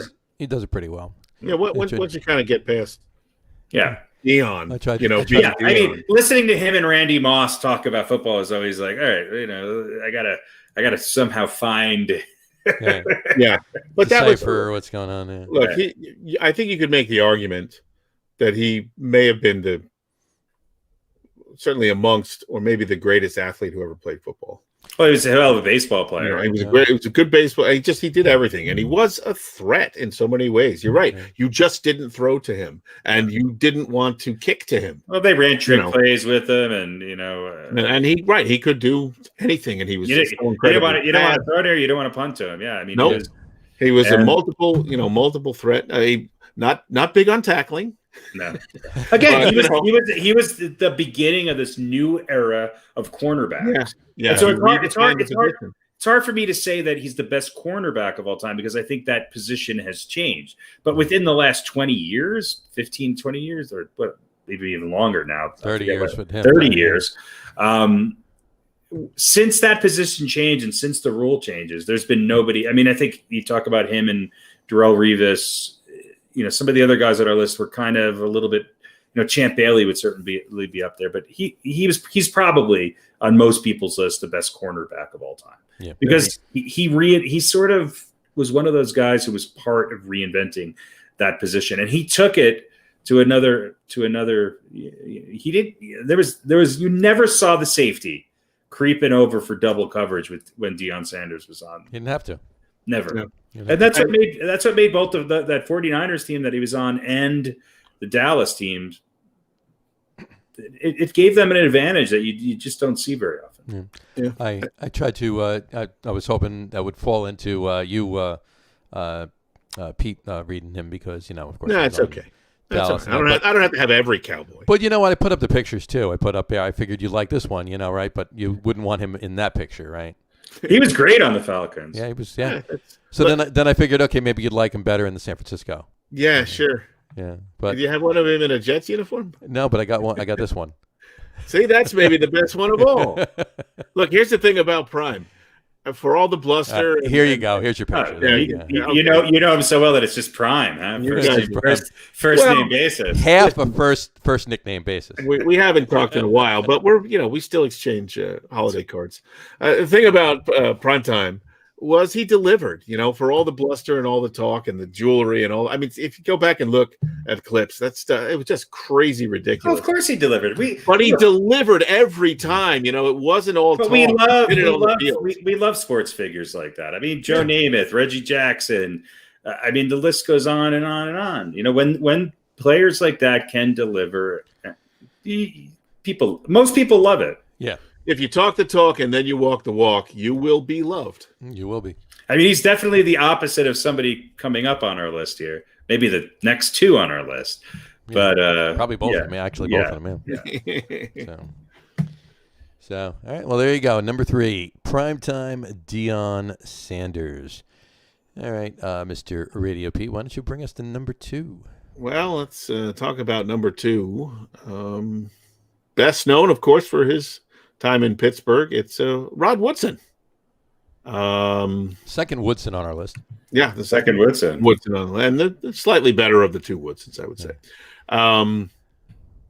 He played 17 years, I think, all told. 238 games, 71 interceptions. And this is a number that really jumped out at me. 1,483 return yards. Yeah, even more than Deion. Yeah. And over the course of his career in various capacities, 12 touchdowns. So, look, Pittsburgh from 87 to 96, San Francisco in 97. He played with Baltimore when they were the Ravens, or so they say the Ravens when they were in Baltimore, and Oakland to end his career in 02 to 03. 6 times first team All-Pro, 11-time Pro Bowler, champion with the Ravens in 2000 there. 1,163 tackles, so nearly 1,200 tackles, 71 interceptions, 13 and a half sacks, 75th anniversary team member, Hall of Fame class of 2009, and the NFL 100 all-time team. He was Deion without the bluster in a number of ways before Deion was Deion, and more physical, and much more physical. Nobody really worried too much about getting hit by Deion Sanders because he wasn't interested in hitting anybody. Woodson was a guy who could take your head off, and great on the blitz, which is something you don't get to say about a whole lot of cornerbacks, even the really good ones. Just a monstrous presence out there, and he kind of floated. When I think of him, I think of him as sometimes a cornerback, sometimes a safety. In nickel packages, he was kind of maybe more of a safety at times. One of those guys that could kind of read the situation and adjust. Yeah, Defensive Player of the Year in '93, by the way. Forgot to add that. He was doing Deion things before Deion was Deion. Yeah. And listen, when he had a contract holdout with the Steelers in '87 as a rookie, and he was racing in track and field competitions doing the high hurdles while he was holding out. And it wasn't because he was anybody at that point. It was because he was good enough to make it on the team. Sure. So, just an incredible athlete. Again, a great athlete who was a great player as well. Yep. Number 2, Rod Woodson. And of course, can't really see the pose. Whatever Absolutely. It is. I think that was the last time that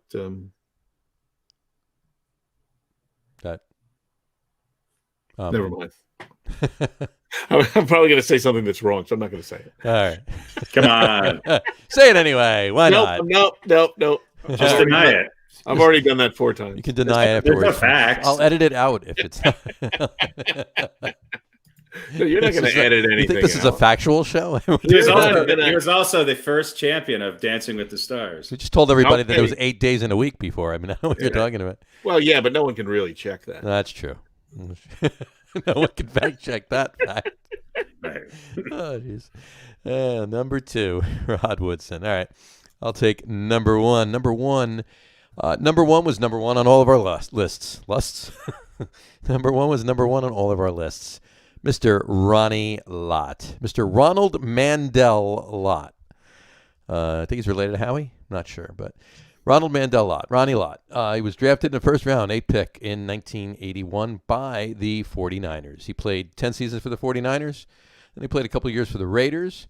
And he played a couple years for the Jets. Yeah. couple of decent years. Yeah, and then he bounced around for a couple of off seasons, and that was it. So he pretty much finished up his career playing in meaningful football with the Jets. So, but yeah, and he's number one on our list. 4-time Super Bowl champion. He won 4 Super Bowls with the 49ers. All but the 49ers. All with the 49ers, absolutely. Does he have the most Super Bowl wins on our list, or did Woodson? Was he not Woodson? Blount, but they both had 4. They both had 4. Yeah. They both had 4. So yeah, 10 years, 10 Pro Bowl appearances, 8-time first team All Pro, 2-time NFL interceptions leader. Remember the 75th anniversary team, 100th anniversary team, first team NFL 1980s All-Decade team, second team NFL 1990s All-Decade team. His number 42 in San Francisco is retired. He's in the San Francisco Hall of Fame. He's in the College Football Hall of Fame, and he's in the Pro Football Hall of Fame. 1,146 tackles, 63 interceptions, 730 interception return yards. He was a freak athlete, and he could close on a play as fast as anyone, if not faster than anybody else. Oh yeah. Do you think defenses changed that year? He came into the league the same year as Lawrence Taylor. Yeah. Defense was definitely between LT and Lott. It was a defensive year in that draft, that's for sure. Yeah, but Lott had an uncanny ability to kind of sniff out what the play was going to be, and I'm sure it wasn't all spectacular. Yeah. His football IQ was better than most. Yeah, and he wasn't always a lot of right. Quarterbacks. He wasn't always right, but when he was right, it was usually complete disruption for whatever that play was. And receivers were afraid of him. Well, yeah, and look, there's the pinky thing. Yeah. Just he cut off part of his finger because he didn't want to go through surgery and miss playing time. Exactly. Has he ever confirmed that? I mean, we know he's missing part of his finger, but has he ever confirmed that that's actually what happened? He never confirmed it to me. So I mean, I don't know why. I certainly believe that it happened. I don't know why you would lose half of your pinky if that wasn't the case. But. I think he just lost it in somebody's face mask and didn't realize it until after the game. Realized it after the game. It was a little wet and made a little bit. Story the next week. My hands hurt. That's it. Rather than have surgery, I decided to cut it off. But yeah, those I mean, they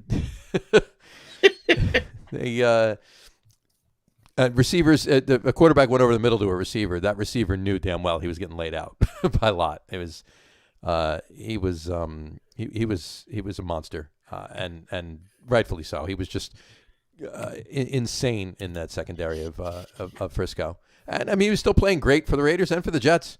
He had a couple great years with the Jets at the end of his career there. Yeah, I mean, he was at the end of his career, but he was in no way, shape, or form a shell of his former self. Not at all. Not in top form, but he was an old man by that time. But he was still a valuable contribution and a big part of the success that the Jets did have when he was with the team. Awesome. Well, there you go. There's our number one defensive back. And we never mentioned this, but on top of all these honors that all these players have, Ronnie Lott now has the unique distinction of being number one on our list. He's number one on our list. He may not ever know. He's definitely tweeting it as we speak. We'll tweet it at him later. Yeah, we'll let him know. Yeah. I think it's it's the dubious honor of being number one on our list. He could throw all his other accolades out the window and say, "I don't Super Bowls. Yeah, those are nice." But this Logger Room Sports Podcast voted me number one DB of all time. On Festivus 2020. Probably what I'm most proud of. Consensus number one. Consensus number one. I think if he knew that, he would probably say that. Absolutely. So, I know Prime is excited. Prime is excited. Well, he's arguing right now. Prime's excited. Yeah, Ronnie will be equally as excited. Definitely. Right. I imagine. That's right. There we go. Top 10. There you go. Top 10, Mr. Ronnie Lott. All right. Well, that brings us to our favorite segment of the week.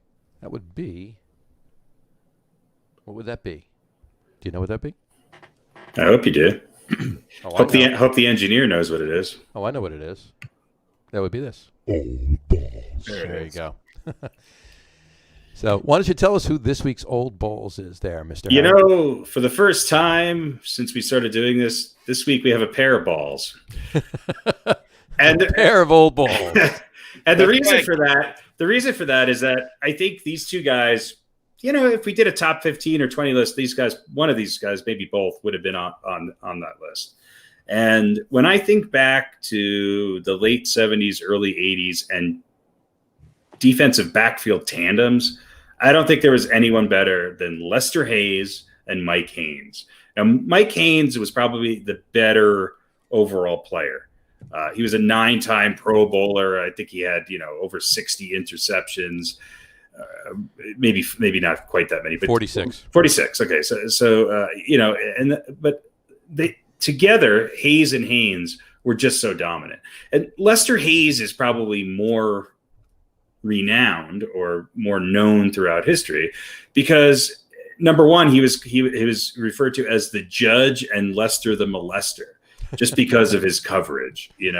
He was incredibly physical and all over you.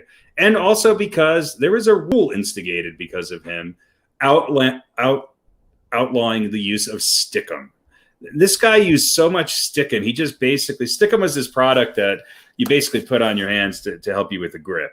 It was glue. He put it on his hands, on his arms, on his shirt, on his neck. I mean, he was, when they weighed him without stickum, he was 5 pounds lighter.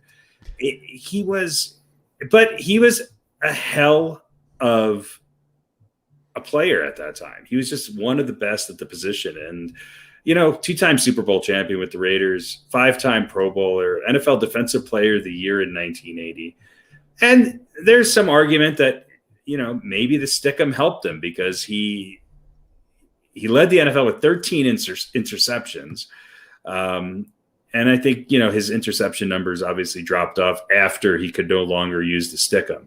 But he is.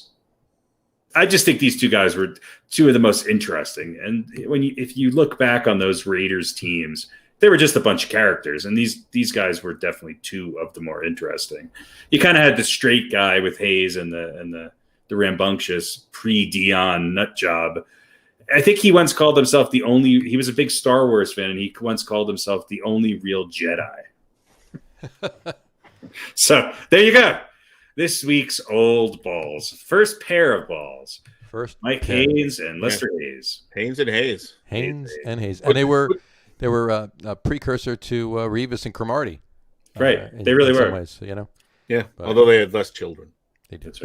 That's right. And Mike Haynes, by the way, I mean he's a Raider legend, but his number 40 is actually retired by the Pats too. Mm-hmm. So. Yeah, and listen, it used to have so much stickum. Like if the ball bounced off the receiver's hand and would hit him in the shoulder, it would stick to his uniform. Well, the receivers were the ones who were using it. So we never talk about receivers' numbers going down.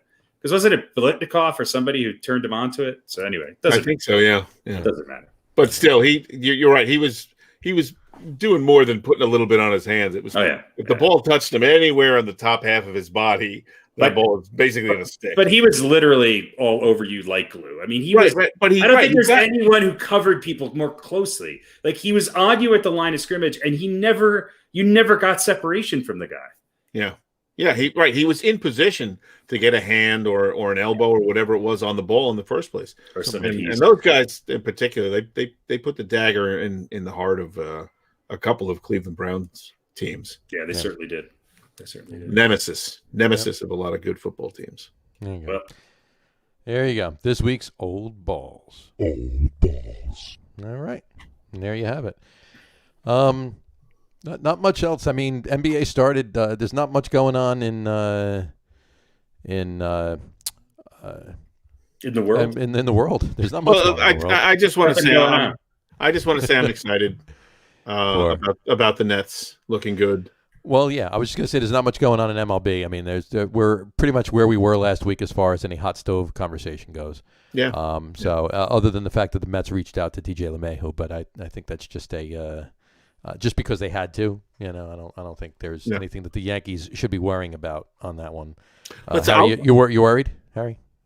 I'm not worried. What I am worried about is that I need to jump off this and go to another engagement. So Something important to do, huh? not really that important, but yes, it's a little higher paying than all right. than this podcast, But You yeah, gotta put in for a raise. happy Festivus and Merry Christmas and happy holidays to everyone. And you guys please continue to talk about, do a deep dive into the, how the Cleveland Cavaliers are going to look this year. Well, we'll A have hockey a team? we'll have a Yes. We'll have a big NBA show next week. Yes. In the middle of What is there? 6 games on Christmas Day? There's 5 games on Christmas. 5 games? 5, yeah, 5. Plus And the Knicks are not one of them. No. Plus, there's two old guys playing at the schoolyard at This is true too. 10:30 a.m. for the early game. If you're interested, Well, I think the 3-on-3 championship is during halftime of one of those that's right. Yeah. That's NBA right. games. Yeah, but the three that are taking on they're taking on us, the 3 of us. Yeah, but even the coin's not picking us. It's not picking us on that one. I don't know. All right. Well, we'll miss you. All right, guys. Thank you very much. Happy Festivus, happy Christmas Eve, Merry Christmas, and we will talk to you next Wednesday, Mr. Lug Nutz. Sounds good. Thanks, guys. Enjoy. All right. Yeah, he had to bail and That's jump all right. onto another project. Another project. I think it's a work thing, I think. Right? It's a work thing. It's a work. Yeah. It's a work thing. He works. He does things other than this. We can't. Unlike you and I, we can't all be supported by this podcast. Yeah, that's true. That's So- true. Well, so anyway, what I was saying is, and we'll talk about the Mets in a second, because I know there's only 2 games in the NBA, and who cares about the Clippers and the Lakers? That means nothing. Really, the Nets and Golden State doesn't necessarily mean anything, other than the Nets looked very good. They did. And- KD looked great. He didn't look like he was out for a year and a half. He really didn't. He hadn't played in 500 and some odd days. Yeah. And listen, he I'll looked like just say KD. Listen, you get the people on the radio today talking about the Nets and how they're now the favorites in the East, and certainly there's some truth to that, I think, but it's a little premature. Right. But I'll just say this: everybody pretty much is agreeing right now. Forget about James Harden going to Brooklyn. They're better off without him, and they're better without him because better of their without him. depth, and because they're gonna have to give up so much. They're probably the deepest team in the East right now. They're players that they have, and the players that and some of the players, if not one or more of the players that the Rockets would want back, they don't need to get rid of them. They need to stay there. These are guys that would be starters anywhere else, and Sure. I would say between Dinwiddie and probably LeVert, those guys are like borderline all-stars, and would go somewhere else and probably be number 2 or number 3 scoring option, certainly in the case of LeVert. Exactly. So keep them there, keep that depth. You get depth. You got Kyrie and KD are both shooters. You got Joe Harris, who can shoot the lights out of it when he's on. Sure. And you got a super deep bench. So listen, we're going to see how they match up against Milwaukee and all that. But and Steve Nash, you would think is going to get better as a coach. Sure. I I think you're probably looking at your Eastern Conference championship game between. It would be my pick. I mean, even I'm not picking it just because they played so well against the Warriors last night. But I think they got the chemistry, and I think they got it right. But I think Milwaukee's still going to be there. I think so too. And you can talk about the Heat, but for some reason I'm seeing the Bucks and the Nets being your 2 top teams in the East. The Heat need to bring in a superstar. And listen, Jimmy Butler, I don't think gets enough credit. I mean, I think you could label him a superstar. Yeah. No, he doesn't. He doesn't get enough credit. No. I mean, look, they play as a team, and they do a lot of things right. The Miami Heat do, and that's what got them to the finals. And honestly, the only chance they had, and the games that they won against LA was when Butler went off. Yeah. And you really can't expect him to do that night after night after night. Can't. So, but they could. But bringing in the right person, and I don't think it'll be James Harden. It's not going to be hard. Could turn them into a very formidable team. Harden going to Philly and teaming with Embiid. You know what? That would be a very like the East could get I don't see much coming out of Boston. We'll see. They've got who do they have? Tatum is in Boston now, or Simmons. I don't know, one of those guys. Right. But there's no Haywood, although he was injured and didn't really do much for them last year. No. And yet to see what Milwaukee should be a better team with Drew Holiday joining Into the compo. Yeah, and company out there. So, but to me, the East is up and coming. You've got a bunch of teams who, again, probably going to go up against the Lakers and lose. But once maybe. I mean, but you know what? It's going to be the same thing. I mean, you look at what like the Warriors and the Cavaliers a couple of years ago. They'll go up against a couple teams in the East. They'll go up against the Lakers, and eventually they'll win.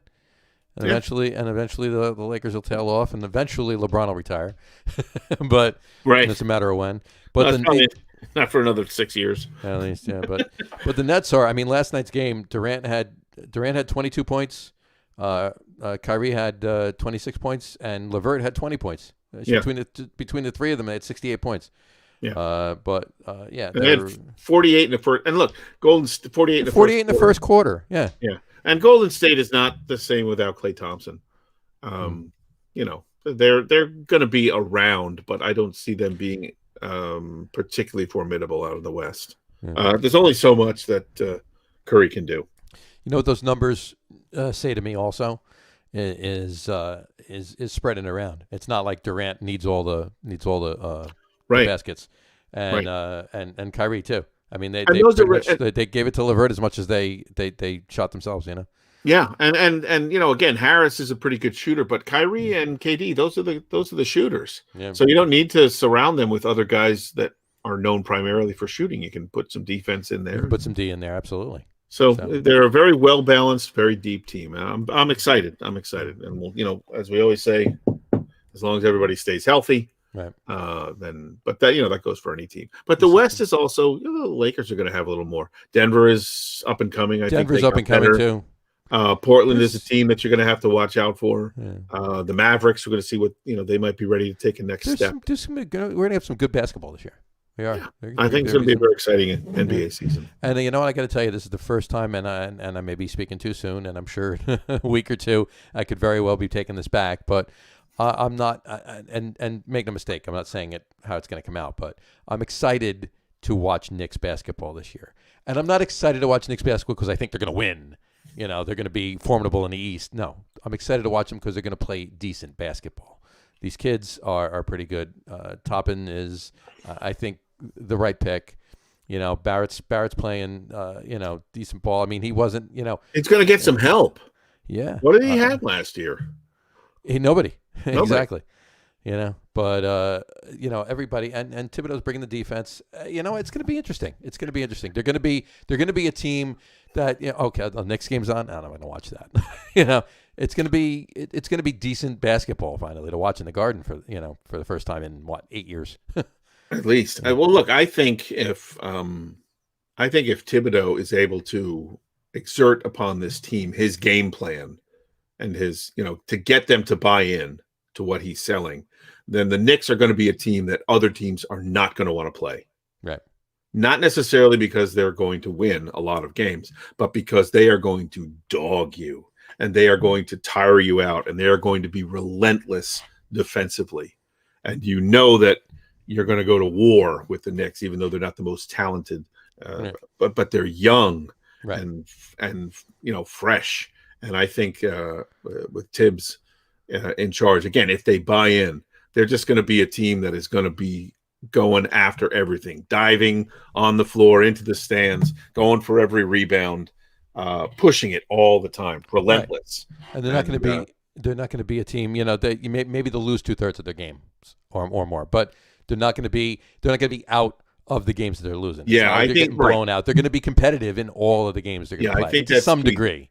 Yeah, they're going to have off nights. They're going to have nights, and again, they're young. They're going to have nights when they're out of sync, and sometimes when you're a younger player, you don't have that experience of getting yourself out of a funk. You're just kind of in a funk. You go, I don't know what to do. Whereas a guy who's been in the league for an extra 4, 5, 6 years kind of has a method for getting himself maybe back to form when he's kind of down. But Yeah. I think they're going to be enjoyable to watch in terms of how they build and how they develop over the course of the season. Sure. Yeah, I agree. They won't win a lot of games, but this is a year I think you set the foundation Right. for what you want to be and the type of team you want to be. And if you are successful at that, even if it doesn't translate into a lot of wins, you're going to have players in this league who they want to come to New York and be part of this. Finally. This is it. That's a team that plays the way I want to play. And some of these, bigger names, some of these superstars are going to say, I could go there and help them get to the next level. Right. I could be a part. I could be the final piece that gets them over the hump. Right. I don't have to be the entire piece, and the garden is sinking or whatever. The garden is solid, but I'm the piece that's going to put them over the edge. So it's going to be me, but they'll be there for me. I don't need to go and score 35 points a game because I know our defense is tough. Right. We're generally not going to have to score. We're going to hold other teams scoring down so that we don't have to score as many. And you get a couple of guys, you get a big name and you get one of those, you get like a supporting player who, does not quite the star level, but, sort of right on the cusp of it. Yeah. And, you get that. Yeah, exactly. Yeah. You get a Jimmy Butler and you get a, whoever's coming out, you get a big name. Listen, if the West gets tougher, and if the Lakers continue to dominate, you might have some guys who want to get the hell out of the West and head to the East. You'll be competing with Brooklyn, but still, and that might be more interesting to them because not only they're out of the West, they can get there and go up against the Lakers, and they're competing with Brooklyn, and it makes New York attractive at that point all around. Right. Yeah. If you can't ever get into the finals because the Lakers are always in your way, well, then you might want to go east where at least you might have a shot to get there, to get to the finals. Right. So we will see. We will see. So we're 2 games in. We're 2 days in, and we'll talk about there's 5 games on Friday. For basketball, I know I'll be watching some of them. I'll be putting the Vikings Saints game on when that comes on. Oh yeah, but I'll be going back and forth. I mean, it's Christmas was always, hey, you know what? When the next game comes on, we got to watch the Knicks. But they haven't played on Christmas in a while. Yeah, no, it's been a while. There's a reason for that. So hopefully they can get back to that. So, and listen, the Viking Saints might be a game you have to watch every second of it, and it is finally decided with 2 seconds left in the game, or it could be a game that's over by 3 minutes left in the first quarter. Right. Exactly. It has the possibilly of going either way. Exactly. So, baseball. Nothing's really changed. Not so much. Apparently, Real Muto is looking like he's going to wind up staying in Philly. It's a reunion is starting to shape up. It's come out that he was kind of counting on the Mets, taking him, and then they went and they grabbed McCann. And which I'm fine with, by the way. I think you are. I think so. They didn't need to spend the money on Ramuto. So no, listen. I'm thinking they kind of wanted to get McCann before somebody else did. There's a possibility, and Real Muto will probably get more money going back to Philly because there's a possibility that he might. I think it was a few years ago. Was it Dallas Keuchel? Who didn't get signed until a month into the season. Yeah. It was Keuchel. It was Keuchel. Yeah. Yeah. There's kind of been this. Real Muto is a guy that I could see maybe not getting signed, and his price kind of dropping. Yeah. And the Mets, I think, probably made the right move. They might have been thinking, well, that might happen if we wait a little while, but I think they just thought we want Springer and we want Bauer. I think more than Real Muto. Right. And McCann is the numbers are, there. And we want to make sure we get McCann and we get him for $10 million a year because we're going to spend, 25 on Springer or how much Bauer is going to be. Well, that might be 25. I don't know what they're going to pay Springer for. 100 million for 5 years, maybe. I don't know. Probably 100 for 4 or for 5. Yeah. For 4 or 5. Bauer's going to be more than that. So they said, let's not lose out on McCann, hoping that Real Muto drops down because maybe nobody's going to sign him. Maybe everybody's a little bit gun shy. Right. And like I said, he might get more going back to Philly than from anybody else. Yeah, I agree. So I think it was a good move to get McCann. I think it was a good move to get McCann too, and they're shaping up their front office pretty decent too. Just that when I mentioned before, when Harry was still on the show, before he left, that the Mets did reach out to DJ LeMahieu.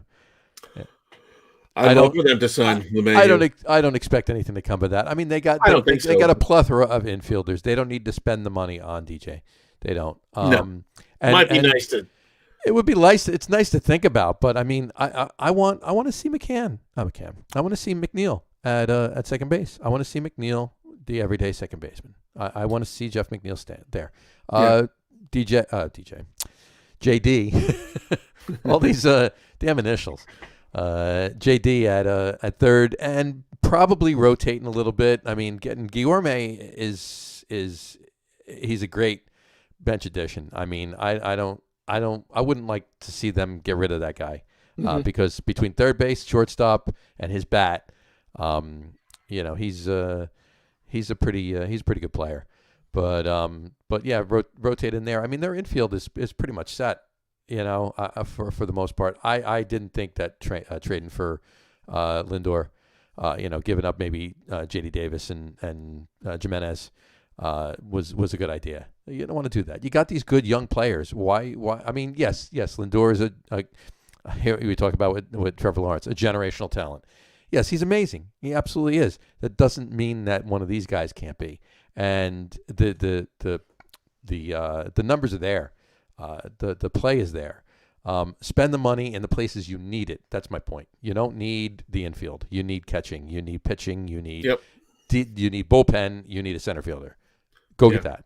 I would say amongst the projected starting infielders, maybe Davis is probably the guy that you might have the most question about. Sure. But maybe you don't think he has as high a ceiling as some of these other guys. Right. But I wouldn't say it's to a point where you're thinking about getting rid of him. You want to give him a little bit more time to develop because it could turn into a very, very. And I want to give him an everyday position too. I mean, you're throwing in. He's an infielder, and granted, he's not the best infielder in the world. But he's an infielder. He's not an outfielder, and they're throwing him out to left field. But he gets a chance to play where his more natural position is. Sure. And play every day, and then you get it. Then you can really judge how he's going to develop rather than shuffling him in between positions and potentially being more of a part-time player. So I agree. They need more in the outfield, and they only need one spot in the outfield. Yeah, they need exactly. You only need to fill center field. That's it. And you know what? If you really, really, really want Francisco Lindor, wait a year. He's a free agent. Yeah. Unless he signs throughout the year with whatever team he gets traded to, or if he stays in Cleveland, the Cleveland baseball team, I guess it's being called now. Yeah.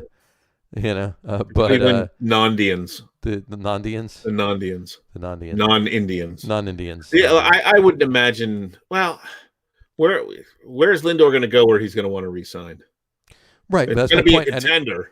And that's exactly my point. And if the Mets are going to turn into what we all hope and pray that they're going to turn into now, wherever he plays, even if he does wind up staying in Cleveland another year, it might be very attractive to him to go to the Mets.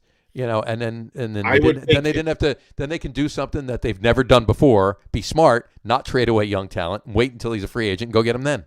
Yeah. And if he has another great year, you're going to want to test the waters.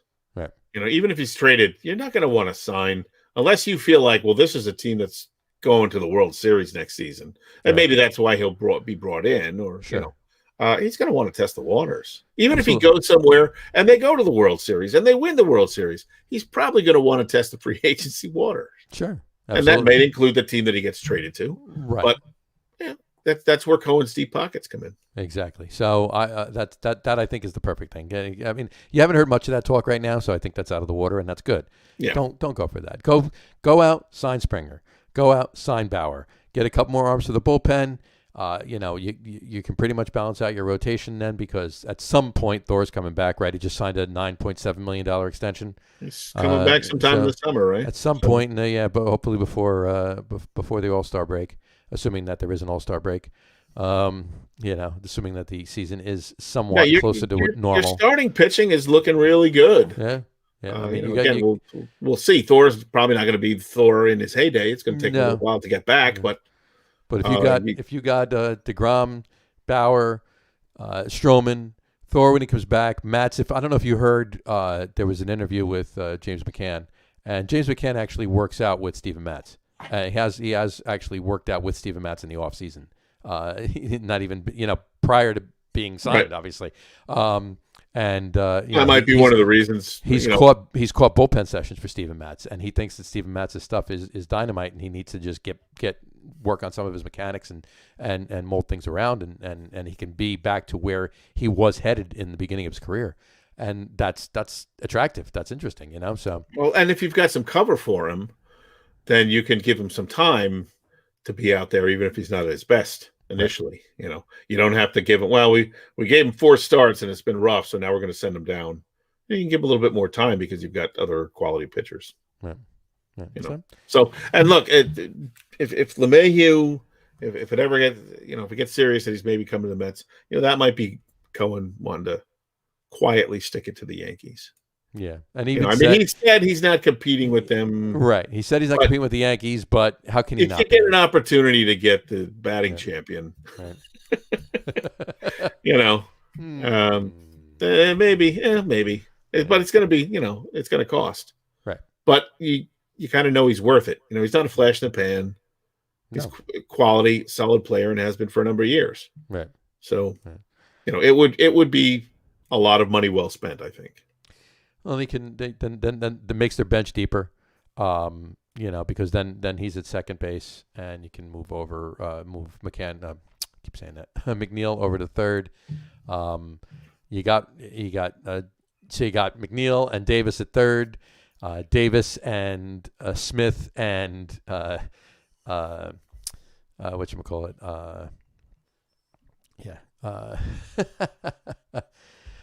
Nimmo, thank you, in left, and then you got right.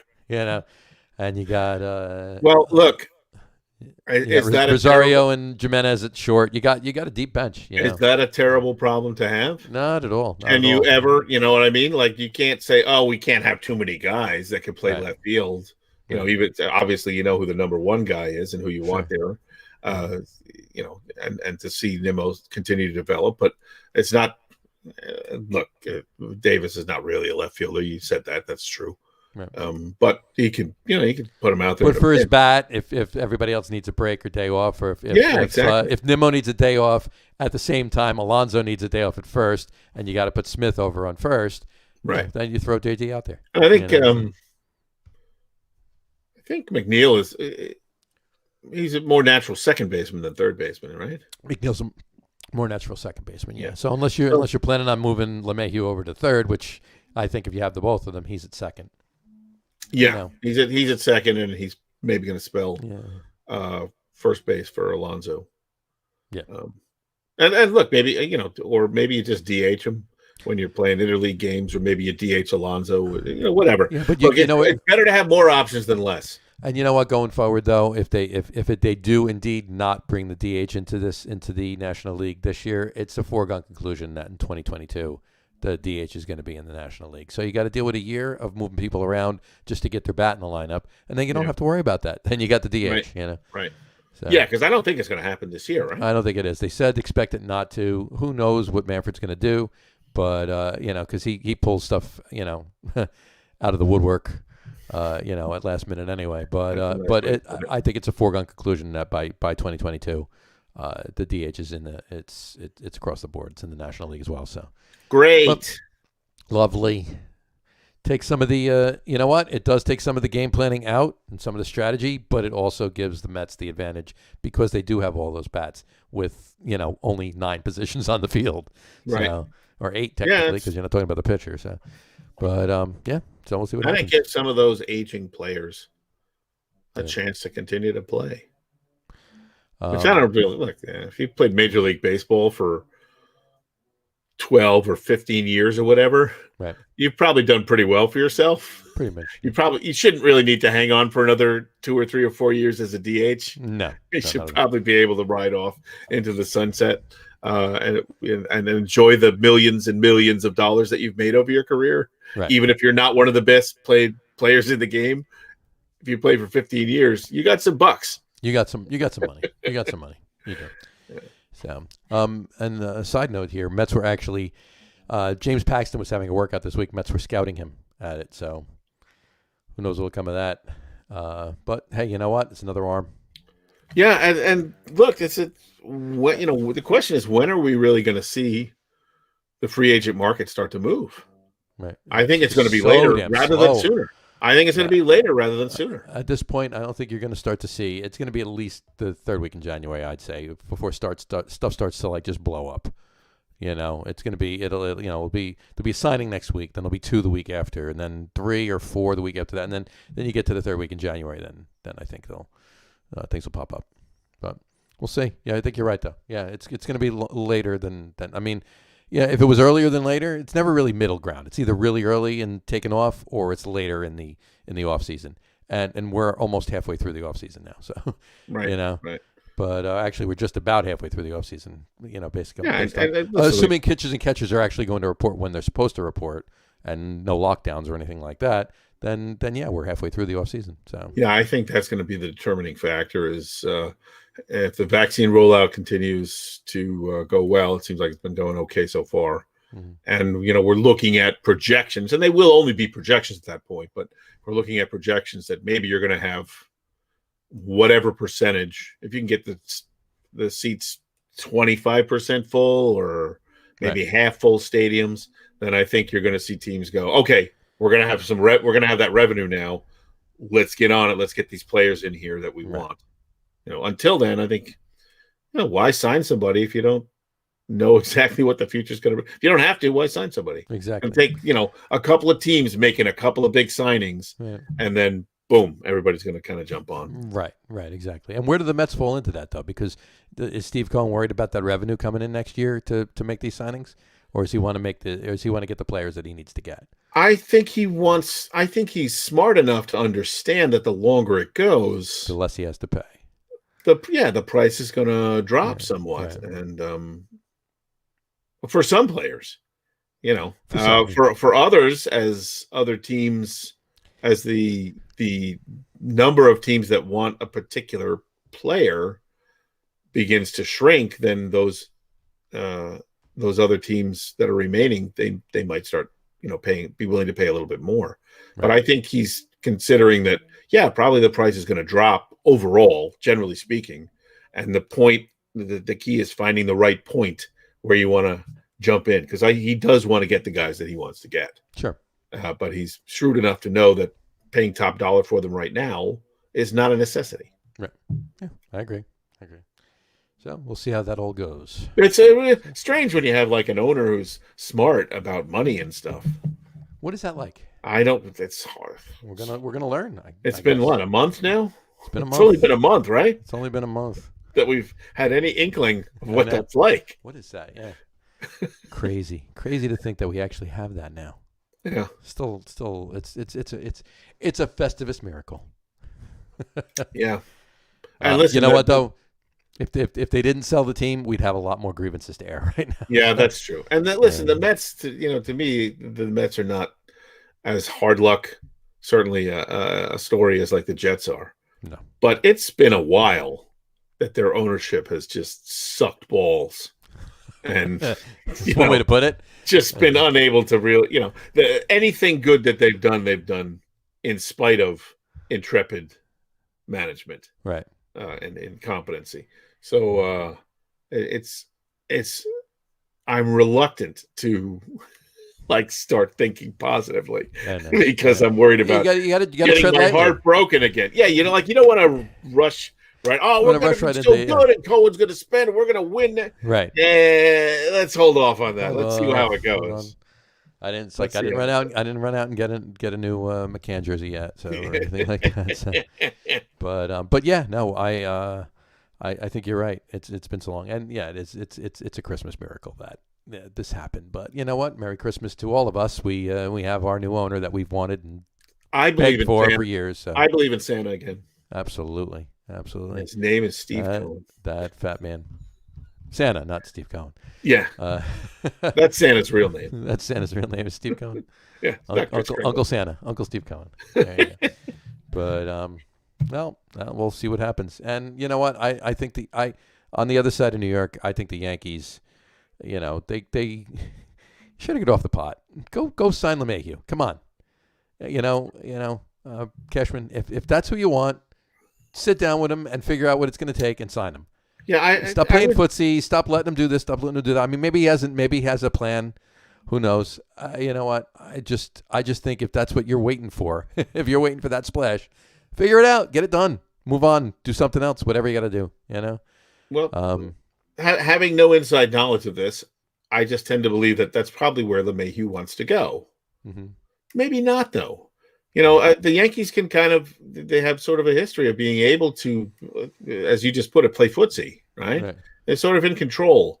But they haven't been so good lately. Right. And maybe they're, like the Knicks, they're starting to lose some of that luster.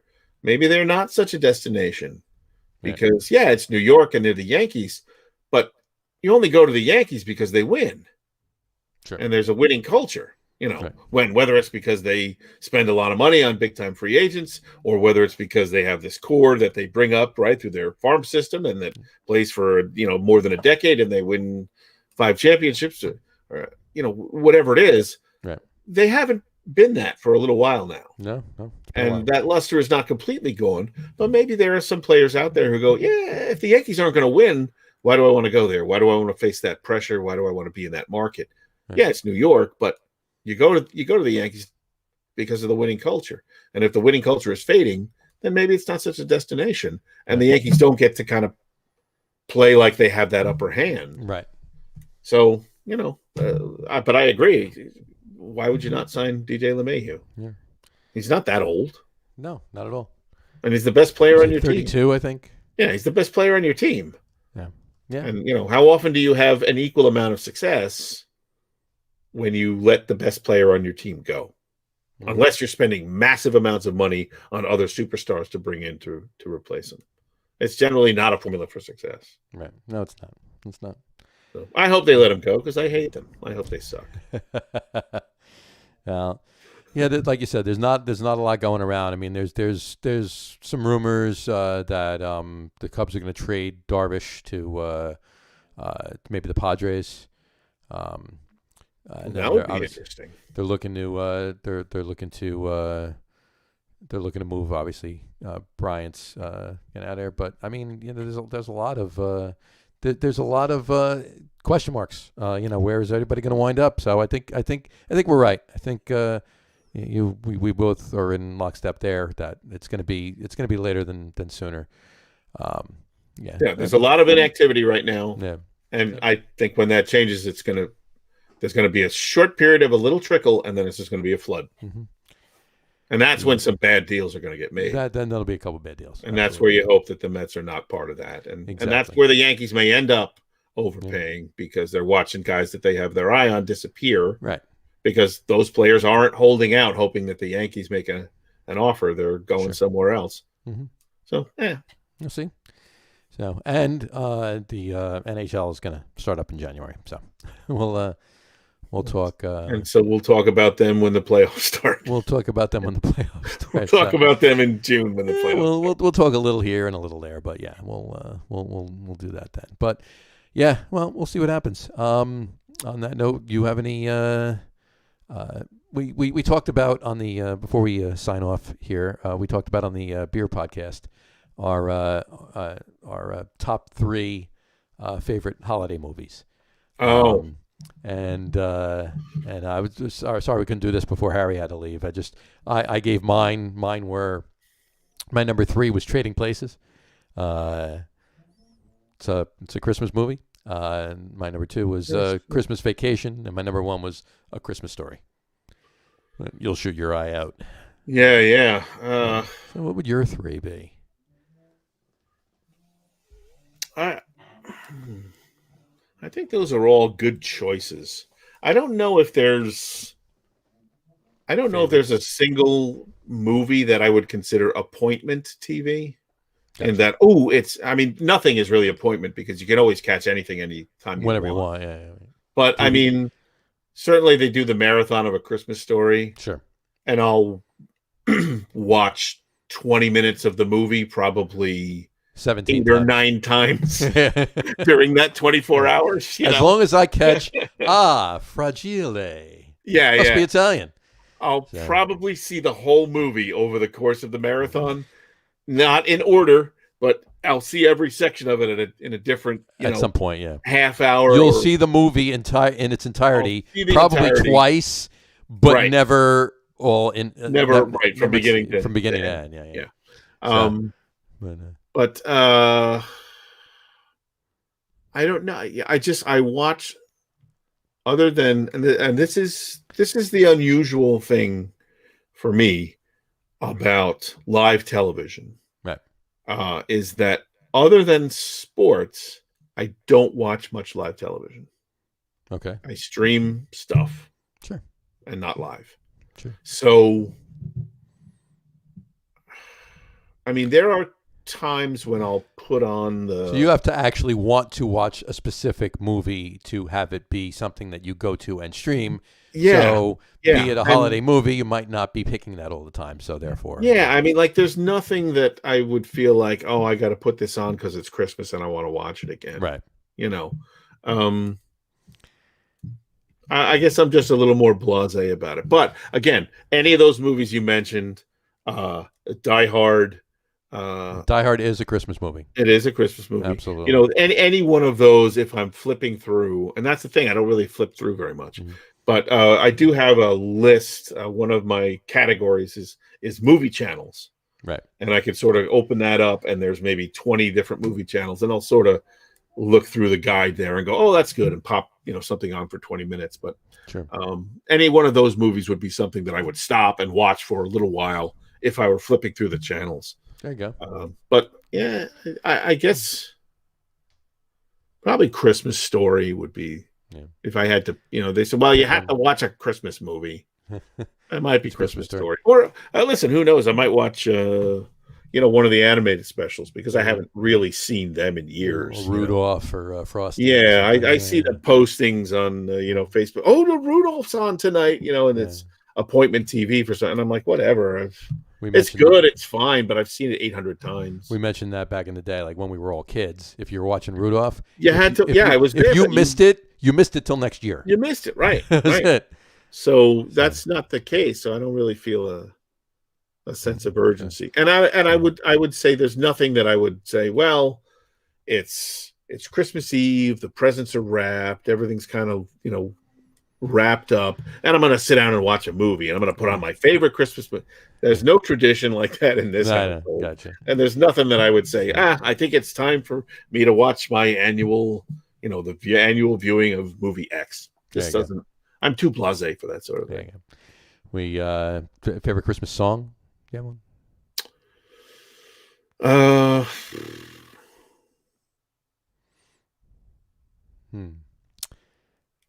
What do you think? One.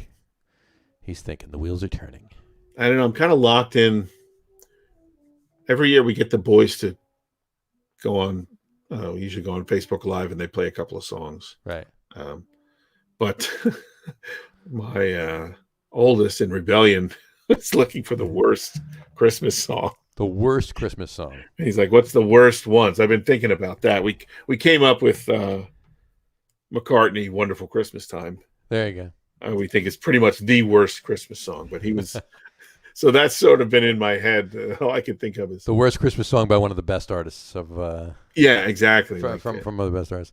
Mine, I can give you two. Mine are my traditional one that's been done over and over, and like true, like solid Christmas song, if you will. It's "Have Yourself a Merry Little Christmas." That's my favorite. But my whimsical favorite Christmas song by far is "Dominic the Donkey." Oh, I hate that. Most people do hate it, but I love it. Here's the thing. When I first got into radio and I worked out in Riverhead and I was the fill-in guy and did weekends, and I worked the 8-hour shift on Christmas because I was the new guy. Sure. And so over the course of those 8 hours, I probably had to listen to Dominic the Donkey 5 times. Sure, of course. And that was all it took to ruin it forever for me. So it's a family thing going back for me. My mother, my grandfather, everybody like to love the song. So I grew up loving that song, like that whimsical kind of, I'll say this. There's two kind of old school. Silver Bells. Sure. Is one that I enjoy. Very good song. And as of a couple of years ago, I actually listened to The Little Drummer Boy and thought about the story behind it. Mm-hmm. And, I'm not a religious person. Sure. But just the idea of this, waif, this orphan, traveling, stumbling upon, the birth of our Lord and Savior, and doesn't have frankincense, doesn't have myrrh, doesn't have anything to give to the Son of God. And I got a drum, so he plays his drum, and then the baby, and then he smiled at me, it kind of made me look at that song a little differently and look at it. Warmed your heart up a little bit. Yeah, it really did. It was kind of, and being a drummer myself, I guess maybe that had something to do with it. Absolutely. But I just kind of started to look at that song a little bit differently, because otherwise you look at it and you go, yeah, that's what every infant wants to hear. Right. Is a drum solo. Don't think that was quite the message, but 2 hours out of the womb, that's what every infant child wants to hear is, so that song kind of took on a little bit of a special meaning for me. And the Bing Crosby, David Bowie version. I hate it. Absolutely hate it. Loved it the first 2-3 times I heard it. After that, nah. Gotcha. Pass. There's some other versions actually did the exact same thing. It was a cover of the Bing Crosby David Bowie version of. Oh, jeez. You know what I mean? So like they did the same way. But anyway. Yeah, it was kind of cute, but if you watch enough times, you're like, I don't really think these guys got together and they were best buddies after that. Hey, they were put together and they performed what they were supposed to perform, and then I think they went there you go. It was for the separate TV ways special, and never spoke to each other again. That's. So, but yeah, so yeah, Silver Bells and Little Drummer Boy. Silver Bells, Little Drummer Boy. There you go. All right. Well, that's an interesting combination. But yeah, there's been a lot of there it is. There's been a lot of chatter about it back and forth between the craft beer show and this one. So I just wanted to get that out there and have a little fun with that. And we did Feats of Strength too on the craft beer show. Oh, nice. So I didn't. Dave actually poured 3 beers into a big liter stein. And that was his feat of strength.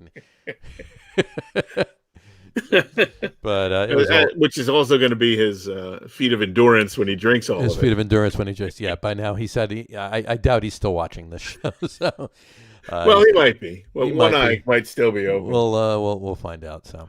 But I just wanted to bring that out, so that was good. But just so everybody knows, starting next week, the craft beer podcast will be moved to Tuesday nights, giving us more time to prep and maybe start a little earlier if we need to, and whatever else we have to do for the sports podcast, which will remain at the same time-ish on Wednesday nights. So you can look forward to that. So yeah.